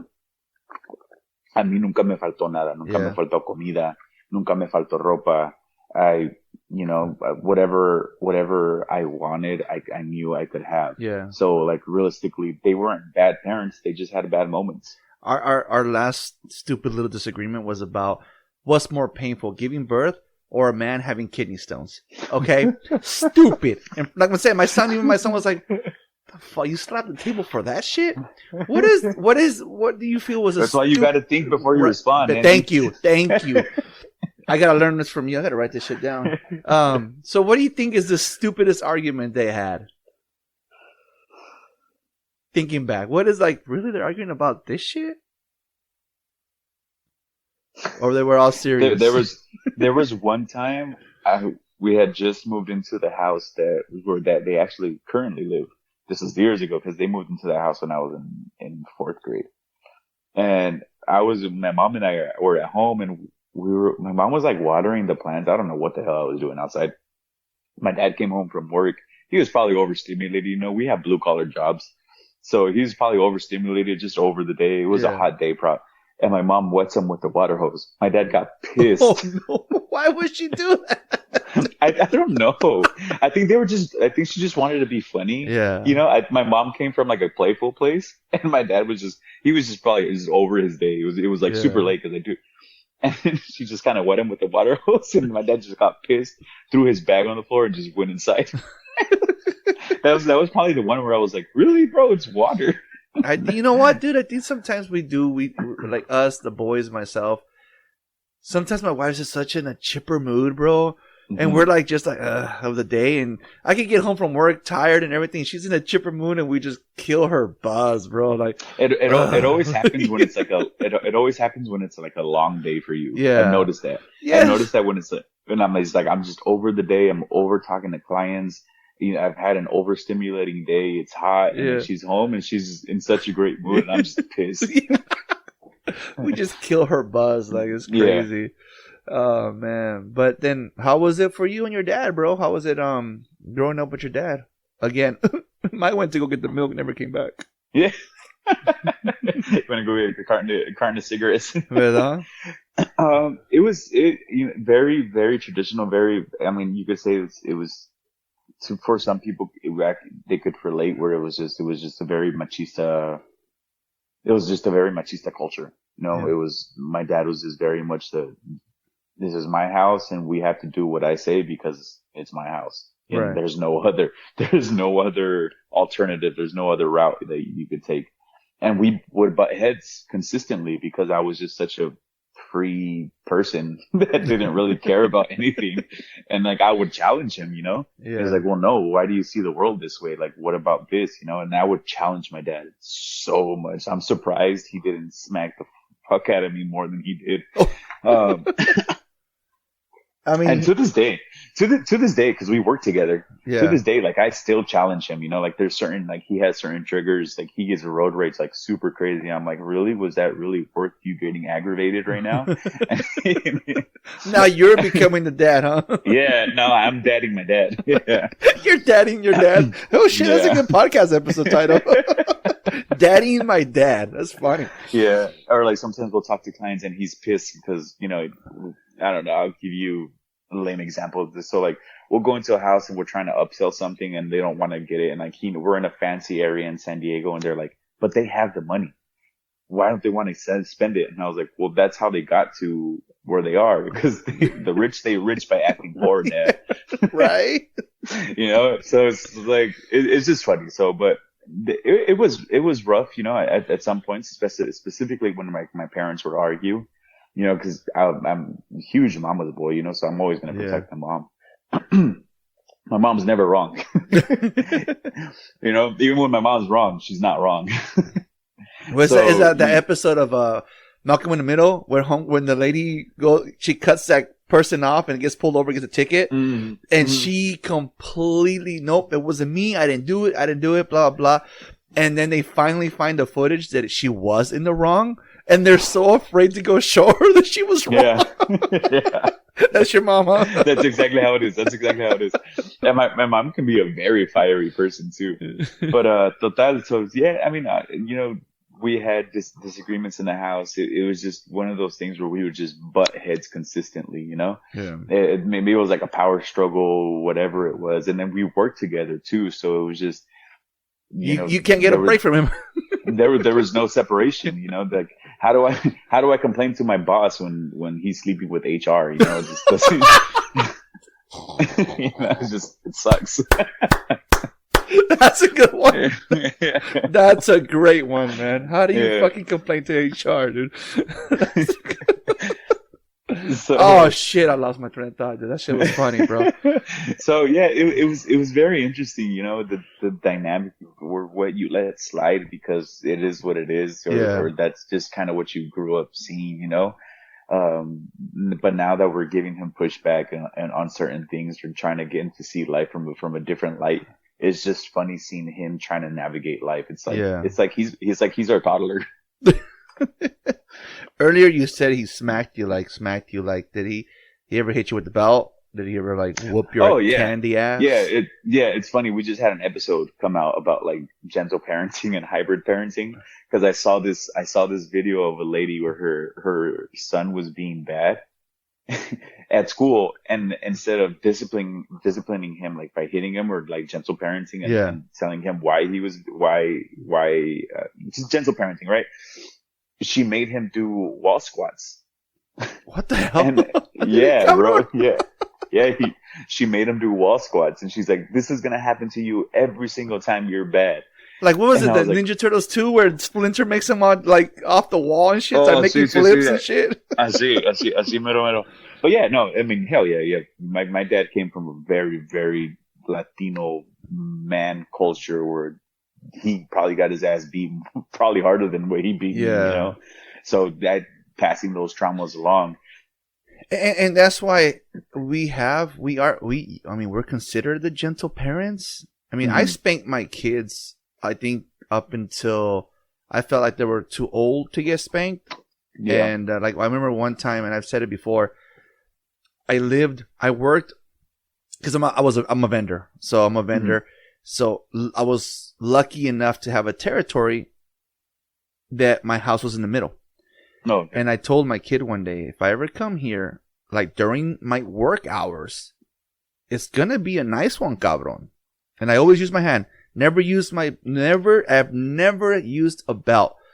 Because I got hit with the chancla, I got hit with the ironing cord, I got hit with the broom. A broom was broke on my back. Todo. Yeah. So it's always gonna be my hand. No matter how red my hand gets, it's gonna always be my hand. So my wife calls me, "Este cabrón locked us out of the house and he's being a fucking cabrón." And I'm like, okay, well, guess what? I'm around the corner. Yeah. I've said the story multiple times. I just think it's a great story because it's fucking great. And I pull into the house. This is the funny part. I pull into the house and he sees me. "Hey, Dad!" All excited to see his dad. And then he realizes, oh shit, he looks up at the wall where the clock is at, realizes it is not 1:30 or more. Yeah. And he looks back at me and he's like, "How many?" He already fucking knew he was gonna get spanked. So I spanked him, man. I think that was the worst spanking I ever gave any of my kids. And I got home from work hours later, and he said, "Dad, that was the best 3-hour nap I've ever had."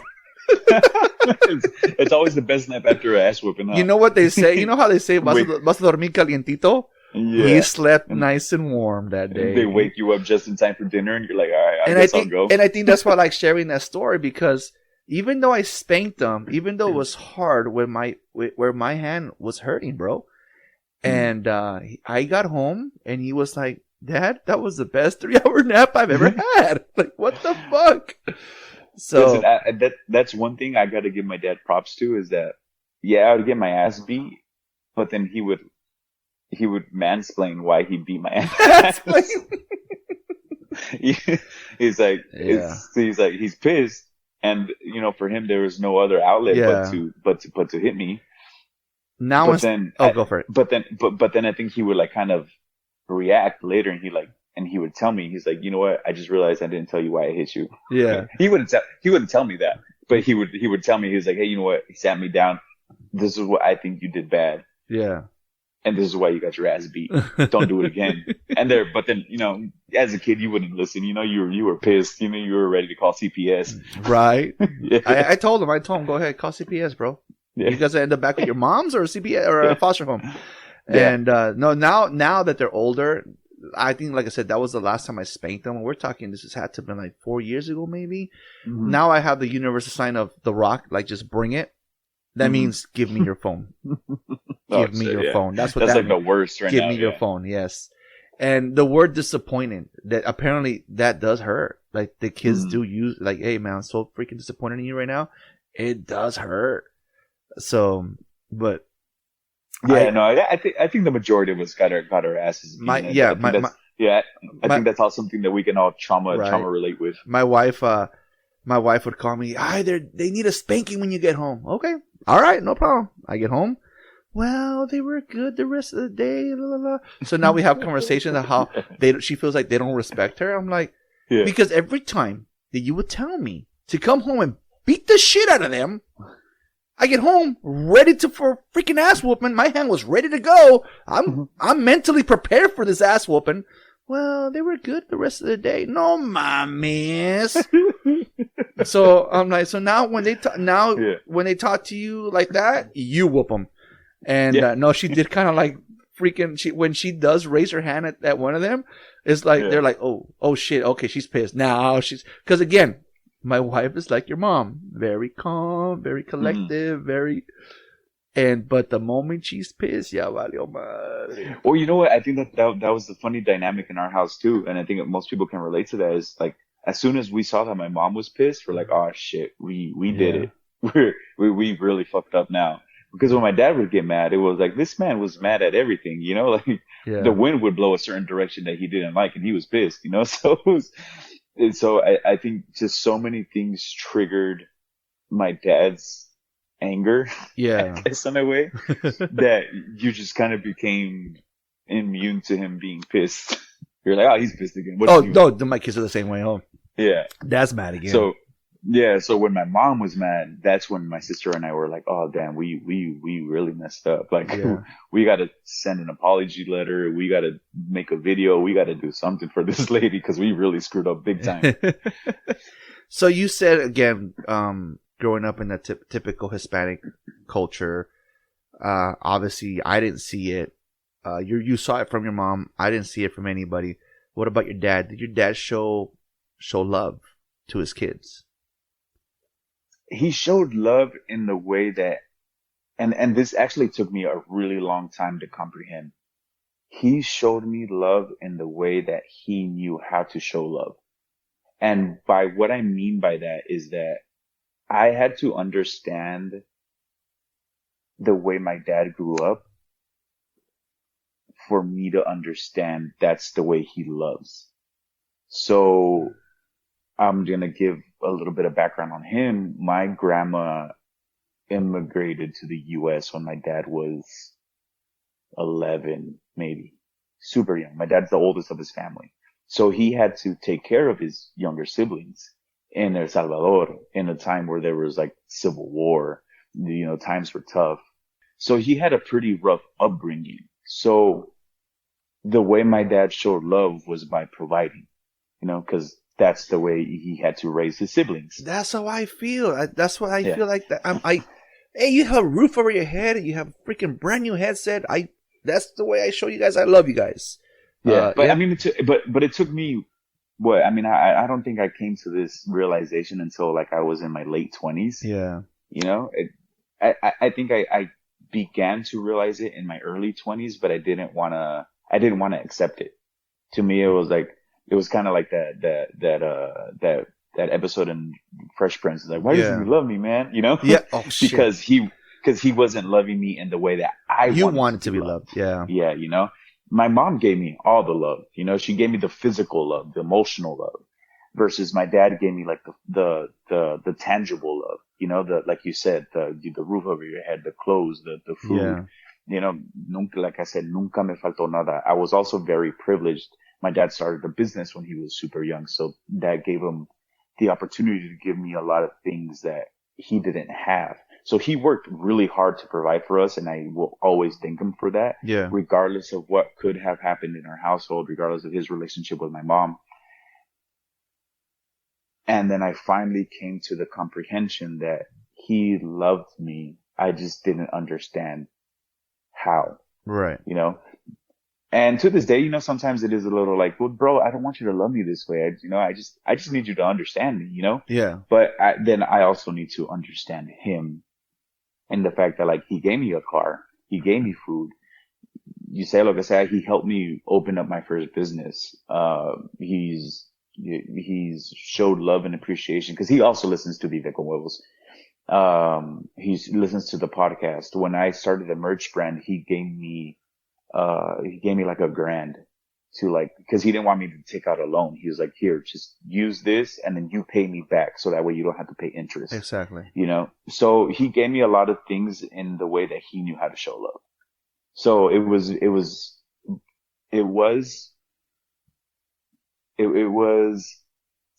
how do I say this? It was confusing at first, but now that I understand it, I accept it. Right. Yeah. And I think that's why lately I've been like kind of giving my mom props by teaching me Spanish. And I'm sure I'll think of other things. Like that's the one thing my brother was asking me is like, at the end of the day, people would always tell her, Andy's a good kid. Andy's a good kid. And she would always reward me.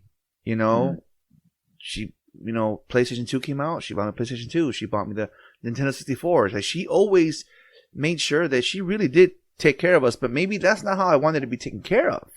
Yeah. I didn't want I did want a PlayStation. I didn't, but you know what I'm saying? I didn't want to be loved with materialistic things. I wanted to be loved, but then as I got to, hang out with my grandma more, got to talk to her more, that woman would never fucking say, I love you. Yeah. Mom, I love you. Okay, mijo. Mom. So my son, my oldest, he will always throw in my face that the last time we saw her alive in person, she said, I love you to the boys. So they always throw it in my face. She loved us, my fucking kids. Oh. Damn you, lady. And so I damn well know if she couldn't even tell me she loved me over a phone call, how did she raise her daughter? How did she raise her kids? And did she ever show them they love? I mean, I think, I feel that my mom, I don't put in a blast out there, but I already have. But I feel like she went looking for love in all the wrong places. And that's the reason why she became a teen mom and had me really young. And because I feel like, again, she was looking for love in all the wrong places. Mm-hmm. Again, it takes a while. At first, you have all this hatred and anger and everything. But you go to church. You have a mother-in-law that teaches you things. And you have a wife that molds you into the man you have to be. And then you start thinking, realizing, well, fuck, how was her upbringing? Yeah. I learned it in therapy. People are the way they are because of the way they were raised. Exactly. So, yeah. And I think it takes a lot for someone to come to that realization because when you're younger or you don't want to accept that, you're like, no, it's because they didn't love me. Mm-hmm. I was like, well, did they? Or did they just not love you in the way that you wanted to be loved? And there's going to be those people who generally weren't loved in any aspect of the word, right?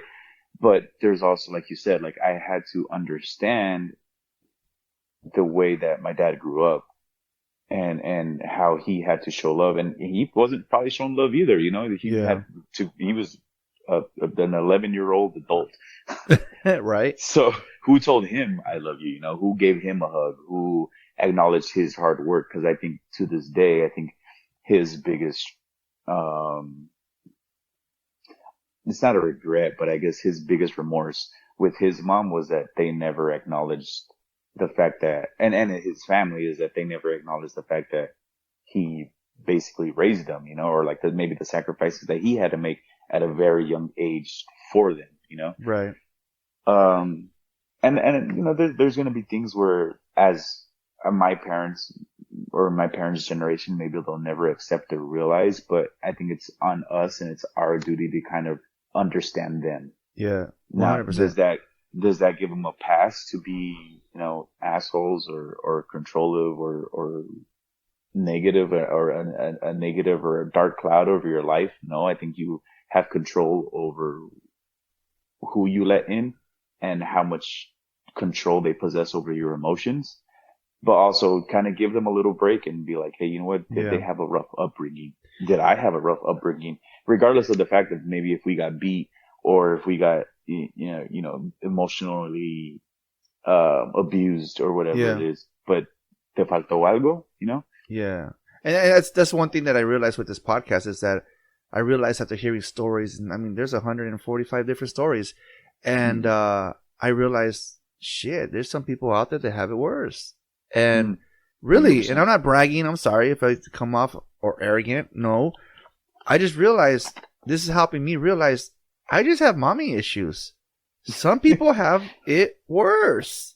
Yeah. And I feel that maybe accepting things and understanding now and going to church and praying, and I only text her once a year, and that's on her birthday. And I even struggle to type up the word happy. Yeah. And I do it, right? Out of nowhere, I got a Merry Christmas from her. I was like, okay, all right. Let's see if I can maybe send you a, I can't say I gotta do Happy Mother's Day, bro. Man, she's trumping me with one, bro. What do I do? Fuck, I'm losing this battle. No. Yeah. Now I gotta start thinking about things. Shit, right? Let's see here. Happy Veterans Day. Fuck it, there. That's what I'll send her. Oh man, but yeah, no, I feel like it's. I guess it's one step. Looking forward. It's baby steps, and everybody has their own way of processing, and like I said, you have control over the type of relationship that you want to have with people who have impacted your life in a negative way. But that's completely up to you. And I know therapy helps, talking to yourself helps, whatever your religion is and whatever higher power you look up to, you know, if that helps you get through it, or I guess the point, what I'm trying to say is that a veces ellos no tienen la culpa. Exactly. Because they probably didn't have the opportunity to process their lives in the way that we now have the access to. Yeah. Yep. 100%. Like I said, I understand now that she was not loved as a child, and she only knew how to treat us the way that she was treated. Like you know, like I said, I feel like I'm a better dad because I didn't learn from a dad figure, but I did learn from Uncle Phil. I learned from freaking Family. All the TV shows and shit. Full House. Danny Tanner. Yeah. Tanner and all those freak. If I'm gonna fucking have a punchline, I better be ready with the jokes. Pero let's get off your dad, because I think you're gonna make me more jealous, bro. Your sister, bro. You say your sister was 7 years older than you, so you guys didn't really hang out as kids then. How many sisters do you have? Just one. Just the one. Okay. Yeah. Funny enough, we did, but I think I was just so young that I just don't remember. You're a Barbie kid, aren't you? You're a Barbie kid, aren't you? I'm definitely. Oh yeah, I was definitely. I can see it, bro. I was my sister's Barbie. But because my mom still worked when I was around that age, when I was young, my sister would take care of me. So I know for a fact we hung out. I just think we were always in separate parts of the house. Like, I think her job was just to make sure I was alive. There you go. There you go. And I know I know that she has kids because of how much you talk about your nieces on your podcast. Yeah. I'm like, here we go again, talking about his nieces. No, I'm playing. I talk about my kids all the time and shit, man. Fuck. It's because they're just funny, dude. And it's like watching kids grow up and watching like how their like attitudes just kind of develop or change, you know? Because my oldest niece, oh man, she was a little like fireball when she was younger. Man, she'd get so pissed at everything because she was spoiled. We gave her everything, you know. Yeah. So whenever we would say no to her, she hated the word no. But I still hate that fucking word, bro. But now she's such a chill person. Yeah. She's like the complete opposite. So it's so funny, like watching them navigate life and how much they change. Do you feel that like interacting with your nieces is gonna set you up for fatherhood? Oh yeah, 100%. Yeah.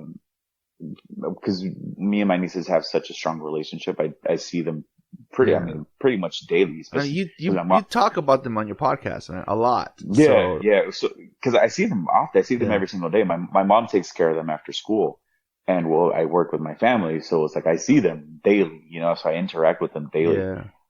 So it's funny because I feel like they see me as a parental figure. So it's kind of funny seeing them like when I'm mad at them, how much they just want me to be nice to them after. But I'm just like, I'm your uncle, bro. Like, chill, we're cool. Yeah. But no, I love them to death, and that's definitely them. And you know what? Because we have such a large friend group. Paulina and I are also one of the last ones to get married, and the majority, if not all of our friends now have kids. From all different ages. The age ranges are crazy. We have, I think, a newborn up until like 5-6 years old in the friend group. Yeah. So like I'm surrounded by children. So it's just funny seeing how like people who you partied with turn into parents. Not being parents. Yeah. And that kind of like seeing like bits and pieces of how they navigate parenting. It's like you see your friends telling their kids, hey, don't do that. But deep down inside, you know, they fucking did it. Right? I was like, dude, ¿con qué cara les voy a decir a mis hijos que no salgan? Right, you know? Bro? Fucking hypocrite, bro. Yeah. Like, well, how am I going to tell my kids to not go to Tijuana when I was, you know, getting drunk at 16? When I was there at 16, when I told my parents I was at my friend's house, you know, like, it's not going to work. It's not going to, that's not going to slide. Or it might help me. And I might say like, oh yeah, go to your friend's house. But then I might just end up in TJ with them. You know? Right. And just end up at the same bar. Here, you have the Capri Sun. I have the Corona. Yeah. Or maybe I just like mess around with them and like see what they think they'll get away with. Right. But like I like truly know what they're going to go and do. ¿Verdad? Freaking, do you guys see yourselves having kids anytime soon? Oh yeah. Most definitely. That is in the talks. That is in the near future, hopefully. Yeah. How many do you want? How many does she want? I think we'll settle for 2. 2? Yeah. I mean, we live in San Diego, man. It's expensive out here. Yeah, I live in La Puente. Was keeping us afloat where we live at, and even our tax lady told me, my friends tell me, never move from that house because my mother-in-law's taking care of us. It's her property. We're not paying rent. We're paying the mortgage, which the mortgage is a lot less than probably what you're paying. Okay, I don't even know what you're paying. Okay, but it's a lot less than when you are. So for my tax lady to say never move, we actually upped our rent. We actually went and told my mother-in-law, hey, Suera, so guess what? We're paying this much. How about we give you another $200 a month? Yeah, that's good. You start feeling bad for her, right? Yeah. For your tax lady to tell you never move. I mean, it's an old house, and everybody tells me like, dude, you're lucky, bro. You're lucky. Like, because no one's paying that rent right now. Dude, no, rent is just crazy. There's times where I'm just like, fuck it, I'm just gonna move to Arizona. Right. So speaking of Andy, like he lives in Arizona. Every time we go visit him, there's one time we went to go visit him, and I needed to get gas, and I was like, we were leaving his house. We said our goodbyes. We were driving back down to Cali, and I was like, I need to fill up. Yo todavía de codo. This dude, yo todavía de codo. You were in Arizona, dude. It's like $2 a gallon. And I was like, I need to find the cheapest still. dude, I come from San Diego. We're paying $6 a gallon out here, you know? It was like, I'm still looking for the cheapest price in Arizona. Oh, dude. my God. So I'm driving down the street, the main road, and I'm like, okay, gas station to something, whatever.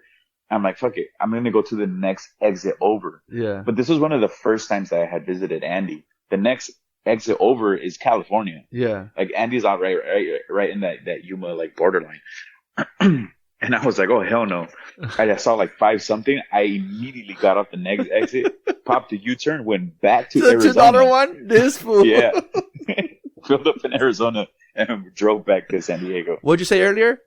Eventually, it's how the rich stay rich, right? Yeah, it's how the rich stay rich by acting poor. That's hilarious.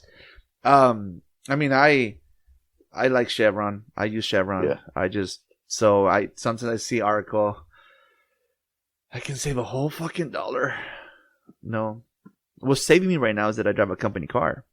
And I use my points. So when I need to fill up my car, you know what I mean? It's $1 cheaper. Yeah, you just use the points, yeah. It's funny because we live pretty close by to like where all the industrial like import and export businesses are.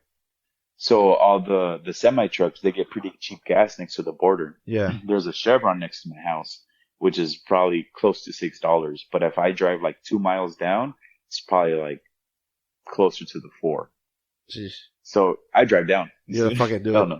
No, there's like a Love's gas station. You're like the ladies that or guys that get their grocery list going on. They look at 4 different ads and they go to 4 different stores. You're just wasting that penny on the gas that it took you to get over there. No, but in my head it makes sense because it's there in the store. It's cheaper, right? Gas doesn't matter. You just wasted that in gas.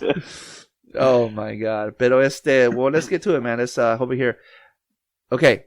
How did the podcast get started?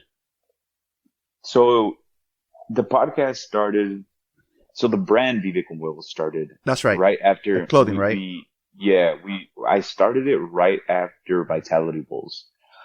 So we shut down Vitality Bowls, and at the time, dude, we had declared bankruptcy. The night after we closed, I had surgery.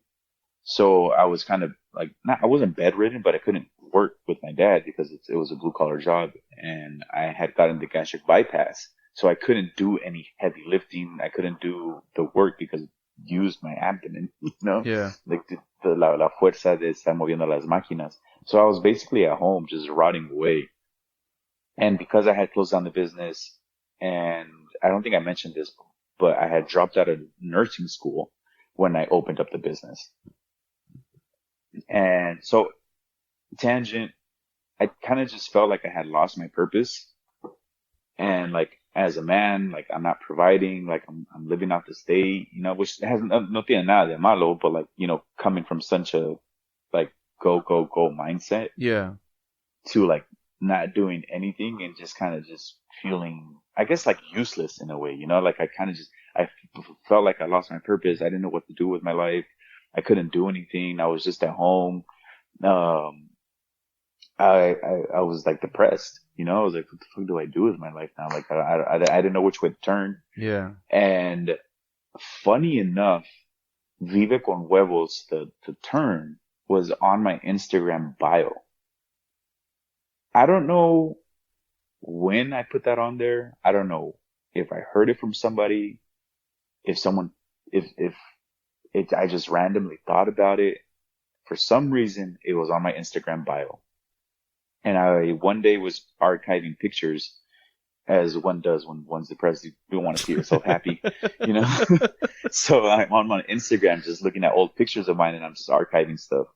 And I scroll all the way to the top, and this was probably like peak depression, you know, like suicidal thoughts, like the whole shebang, right? Like I needed therapy really bad. Yeah. And I like scroll all the way up to the top, and I see Vive Con Huevos, which if you don't speak Spanish, directly translates to live with eggs, loosely translates into just living life fearlessly, living with balls, right? Living with a purpose. Yeah. And I'm just like, oh shit. This is a pretty dope saying. Like, I don't remember when I put this on, but this is a pretty good, like, kind of model for life. So I was like, I'm going to put this on a shirt. Yeah. Fuck it. So there I go. I start talking to a graphic designer. We come up with the logo, and then boom, the first shirts kind of just happened. Circle back real quick. I'm sorry. Circle back real quick right now. What do you think was causing the suicidal thoughts? I think mostly it was just like the loss of purpose, you know? Yeah. Because we were doing, I was so adamant about, at the time I was unhappy with nursing. It was like sucking the life out of me. And so I had dropped out because I wanted to start a business. I felt a lot more comfortable in that space versus in nursing. And then I had put all of my efforts into opening up that business and all of my time for like, for nothing in a way. Yeah. And then to have just throw it all away over a disagreement over a few $1,000s. Yeah. So it was just, I think it's just all of that collectively. And then you kind of just start getting nostalgic with your business, right? Like, oh shit, I remember when I first started going through the bankruptcy, you obviously have to file a lot of these things. You know, rent agreements, all just everything that goes into like the logistics of opening up a business, you have to send it into bankruptcy, right? So once I'm like scanning everything and sending everything, you kind of become nostalgic, and like all these like feelings just start resurfacing of how energized and how happy you were in the beginning of starting this new project. And now it's like the complete opposite. Now you're emptying everything out so you can just pay all the debts. But they were just thoughts, right? Yeah. You never acted on it? No, never anything happened.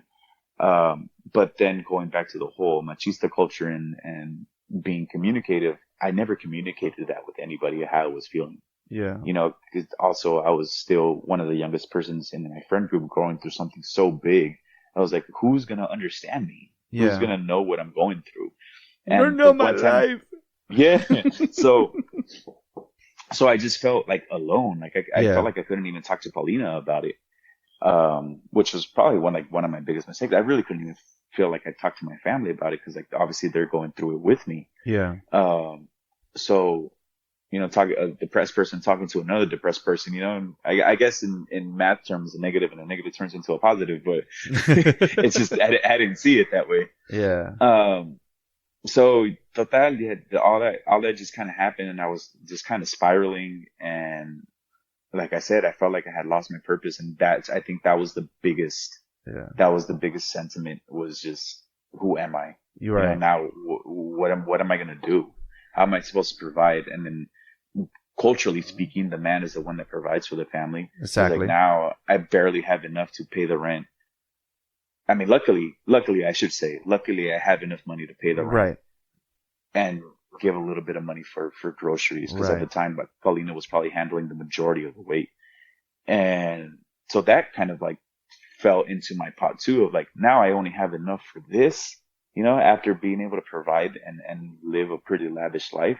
And I'm just like, damn. So you just kind of sit there, and then that Vive Con Huevos thing happened. And I was just like, I'm just going to take it. I'm just going to take it and run with it. So the last thing, before I cut you off and we went back, the last thing you said was you guys had the design, and then boom.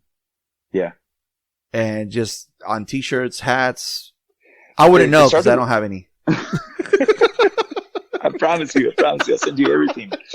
It started with the t-shirts, you know, luckily at the time I had a friend that, he was really big in the creative space, and his literal job is to help other creators, build up their merch brand. But luckily I had this guy in my fucking network. Right. So, I hit him up with the idea, because I had nothing. I didn't know anything about clothing or running a clothing brand in general. You know, like I didn't know what a blank was. It's funny to say that. You know, like of course I could have gone to Michael's and gotten a black shirt and put Vive Con Huevos on it, but I was just such a noob to that industry. Like I didn't have any clue where to turn. So I hit him up, and he's like, "Yeah, I got you, bro." He helped me like kind of like with the business structure, and he helped me with the first prints, and we did the clothing brand for like about a year. But the whole purpose behind the brand was to motivate people to kind of just live life purposely, right? Live life fully, no regrets. I say it at my sign off, you know, it's like, The only thing that you're going to regret are the things that you do not do. So that was the main purpose of the brand. So I'm fast forwarding a little bit, but like towards the end of that year mark, I really felt like I really wasn't doing anything with the brand besides just slapping the logo on a shirt. Yeah. You know, I really didn't feel like I was motivating people or like living purposely myself. I was posting a few like motivational quotes here and there on Instagram, but like I just didn't feel like I was doing enough. So that turned into taking like a 7-8 month break.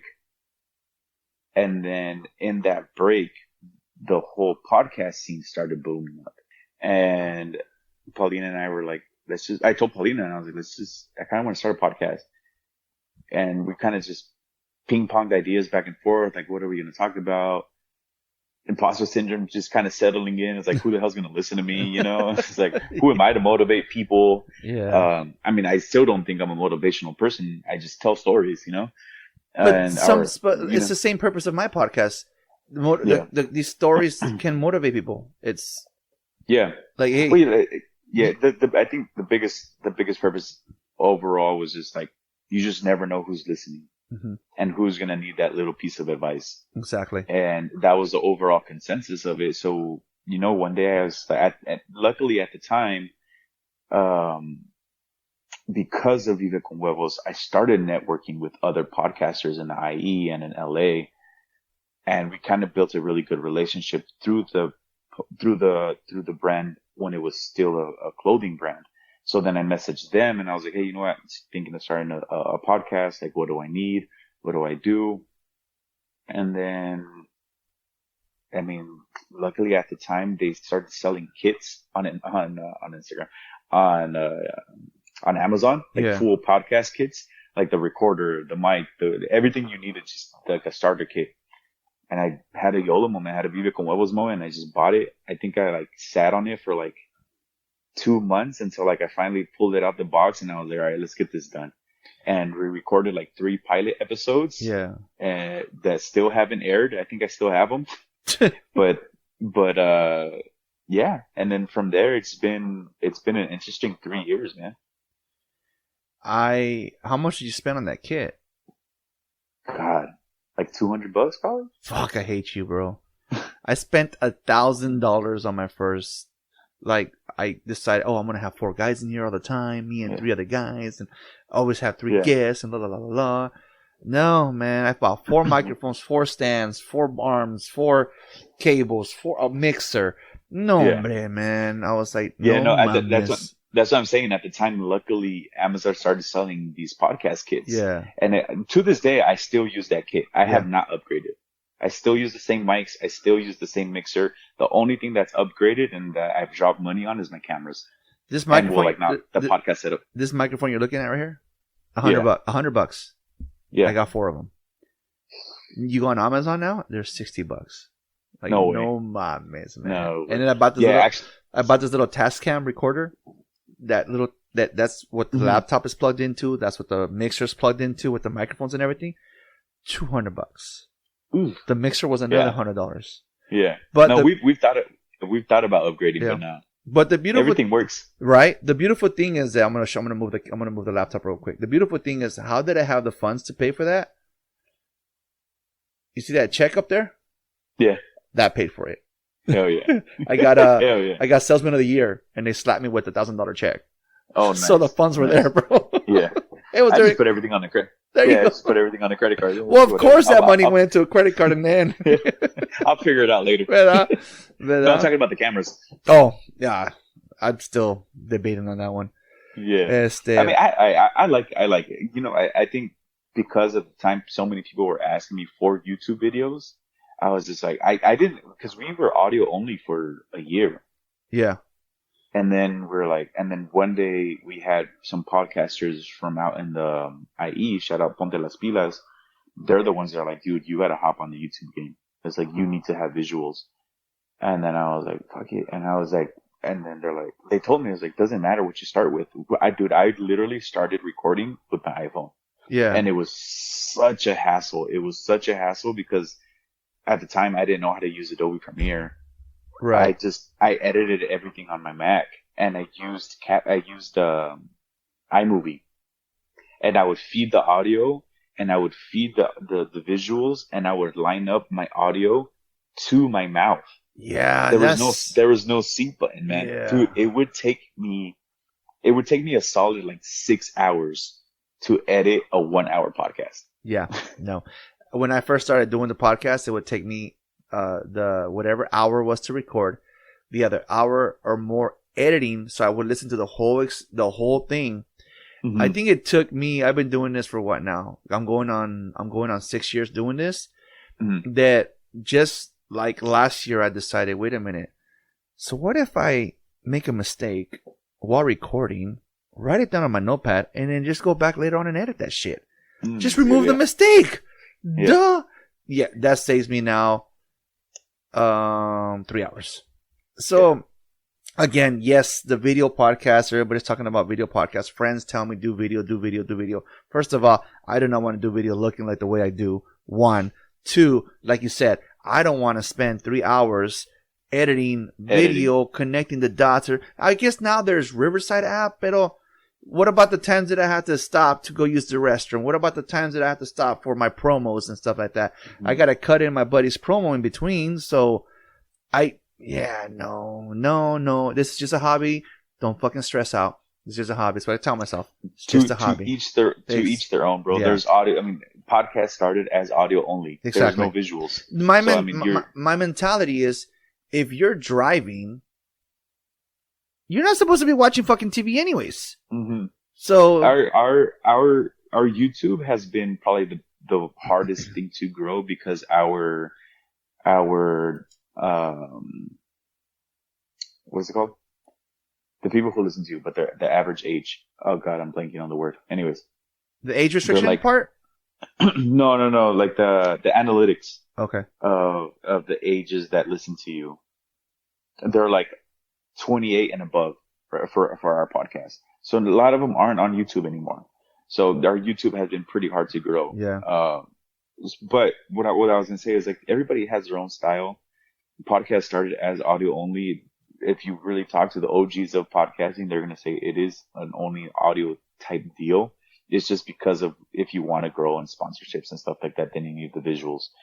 But I mean, realistically, it's an audio thing. And like you said, most people are listening to podcasts while they're driving or while they're working out. They don't have the bandwidth to be listening or viewing the visuals anyway. That's my mentality. That's been my mentality since day one.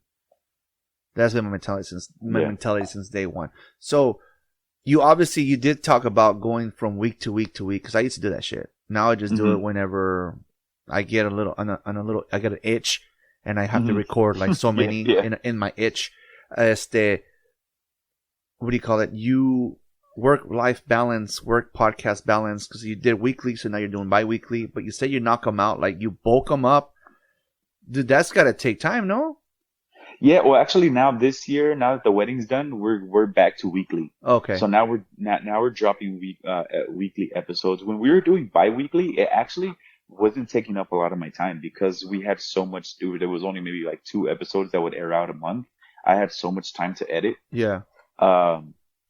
What takes a long time is obviously the visuals and finding the clips and the reels and the things that you're going to post out, you know? Like, what do you think is going to go, not viral, because I stopped looking for viral clips. I just started looking for clips that people are going to relate to. Yeah, exactly. Instead of the viral moments. But now that we're doing weekly, we are bulk recording.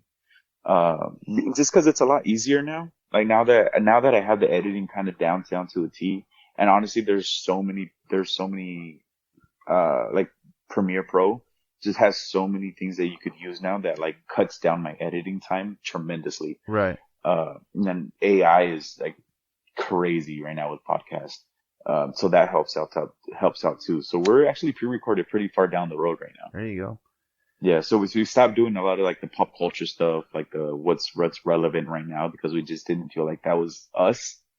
And we just kind of want to talk, since our conversations are a lot more of like relatable to what's happening to us and not the world. So we're able to we're able to pre-record so much. I sometimes like to use like an icebreaker of what's going on in the world. It's kind of like a diary journal. Yeah. Of, oh, that's what was my dad. Because eventually, the main idea for me was for my kids to, because when our buddy passed away in 2019, we found out that he used to sing. We found out that he had songs in a hard drive. So whenever we want, we can still hear his voice. Yeah. So I thought about the same thing. You know what?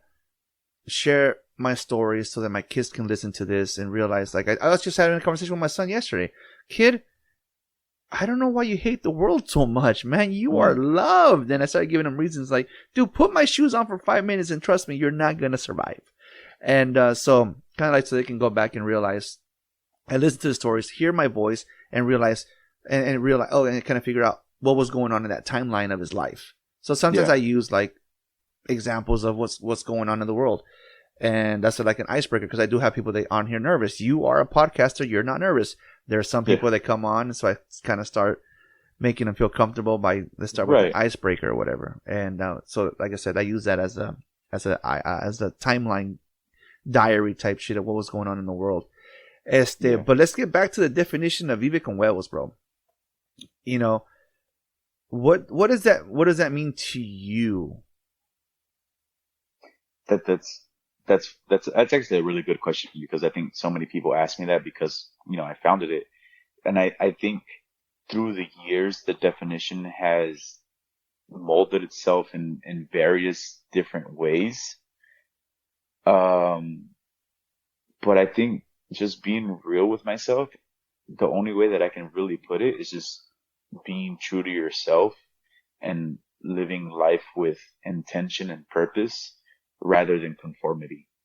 I think more oftentimes than not, we go through life because, or we conform with life because of the situations that we're put in, right?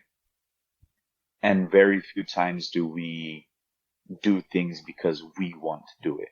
Very few times do we go after a career or a life path or just something that brings you happiness because you feel like you don't have the bandwidth or you have that like fear of being rejected or feel of being ridiculed or mocked and that really limits your life, So I think for me it's just living a life of nonconformity and purpose. At the end of the day, you really, it's cliche and everyone's going to tell you only have one life. And like you said, what is the legacy that you want to leave? Do you want people at your funeral saying, damn, he was good at singing. He should have posted it more. Or do you want your family to be like, at least he gave it a shot. Or maybe he was so good that people actually recognized him on whatever level it is, whether it's professional or amateur. It's like I said earlier, it's what I say on my tagline at the end of the podcast. The only things that you are going to regret are the things that you didn't do. And that actually came from my experience in nursing. When I was in nursing school, I got my CNA license. So I was working at a, old people's facility. So I was in hospice sometimes too. And a lot of the conversations that I was having with the patients or with the people que estaban internadas ahí that lived there were 90% of the time was regret. Yeah. And I didn't want to get to that stage in my life talking about, fuck, I should have done this. Or I should have put more effort into being more creative because I'm a very creative person. Like I want to get to that stage in my life and at least say, hey, I gave it a shot. Exactly. And that's the legacy that I want to leave my kids is do it because you love it. And you do it because you're passionate about it, whether if you're doing it as a hobby or you want to make this your career. 3 years ago, you would have told me we were in the position that we are now where I pay some bills off of the podcast. I would have told you you're delusional. But right now, 3 years later down the road, I'm glad I fucking did it. I want to give you my advice because I was going to ask you like what advice do you give people who want to start a podcast, but I'm going to start off by me saying it. don't automatically assume you're going to make money because it doesn't work that way right away. Yeah. I mean, it took me, I've had little sponsors here and there but never to the point what I have now. And it took me almost 5.5 years to be where I'm at, because my mentality is always it's just a hobby. Do I sometimes look at my numbers and be like, oh, that episode could have done better? Yeah. But the more look at Ethan, what you don't know won't hurt you. So I try not to look at numbers. The only reason why I checked the numbers the other day, because I'm like, shit, what episode am I going to be on? So let me say the right number. And hey, this fool recorded 144 again. He's on 145. And so don't automatically assume that you're going to just start making bank. It's not going to work that way. Yeah, I'm going to jump the gun and I'm going to answer that actually. Advice is do it. You said in the beginning, do it because it's your hobby. Do it because you're passionate about it. Do it because you genuinely like telling stories and you genuinely like having conversations with people. Because I think so many people, especially in the younger generation, so many people see the end product. So many people get to see what we post, all the cool things I do. I've had amazing opportunities this past year. You know, I was backstage at concerts. I networked with people at Univision. Just crazy outlets. And I was in rooms, entering doors that I would have never thought that I was going to go through. But it all stems from being passionate about the work. Cause like you said, like you don't want to do video because it's a lot of hard work. I mean, not that you're afraid of hard work, but it's a lot of extra added on work that you already had to tax onto your already taxing day. Yeah. You know? So, one day you're going to look at all this editing that you're going to have to do and you're not going to want to do it anymore. Exactly. And my wife reminded me after a year, because she saw how stressed out I was getting. And she said, no. This was supposed to be a hobby to eliminate stress, not cause stress. So that mentality keeps going, where this is the only stress I got today was I couldn't get the fucking microphone working. You couldn't hear me. And then now the only stress is whether I can hit a birdie or not. Yeah. And it should be. And I think that was the basis of a lot of people starting their passion projects, specifically too during COVID, where it's like I think more people are creative. They just haven't tapped into it yet. Exactly. But if you really do want to start podcasting, you really just got to do it for the love of it. Of course, if you're persistent and you're able to network and you do things, I guess, in a quote unquote correct way, it is going to open the door to pretty cool opportunities and being able to monetize off of your craft. Yeah. But it's going to take a while. You know, we are lucky enough that we are able to do it on the 3-year mark. There's people that take a little bit longer. But also, I took this on knowing that that's also what I wanted to do with Vive Con Huevos when we started the podcast, was monetize. So from the get-go, I was networking. I luckily was able to network prior, and there was already some sort of brand recognition because we started as a clothing brand. But a lot of the doors that we've opened this past year was through that relentless networking from the beginning. Yeah. And also people recognizing your hard work. You know, if you have a podcast, but you haven't posted in 7, 8, 9 months, no one's going to take you seriously when you want to network, you know? They want to see you being consistent with it. Like, why do you want to hop on someone's podcast? If someone invites you to the podcast, but they haven't posted or done that consistent with it, then why are they going to give you that time and energy? Because that's probably the most expensive thing someone can give you, is their time and energy. Exactly. So, buddy, I've had you on here for more than 2 hours, and we can keep talking and keep going and going and going. It's a podcaster's life, man. We just love to talk. I don't want to get in trouble with the wife. I don't want you to get in trouble with the wife. I just text the family that they're getting ready because I like them all to be ready before I start getting ready. So, so I just hit them up. But it's time's getting up there, buddy. Any last words of advice? Anybody? I mean, you know what? You're not a dad yet, but you said you want to be a dad. So if your kids were to ever listen to this episode, and I'm talking once they're 18, we're talking 25 years from now.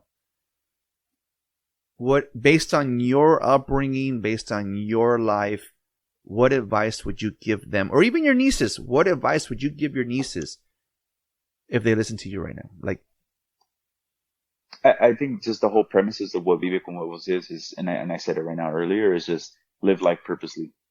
Don't conform. And I think that this life in general is gonna beat you down until you are a conformist.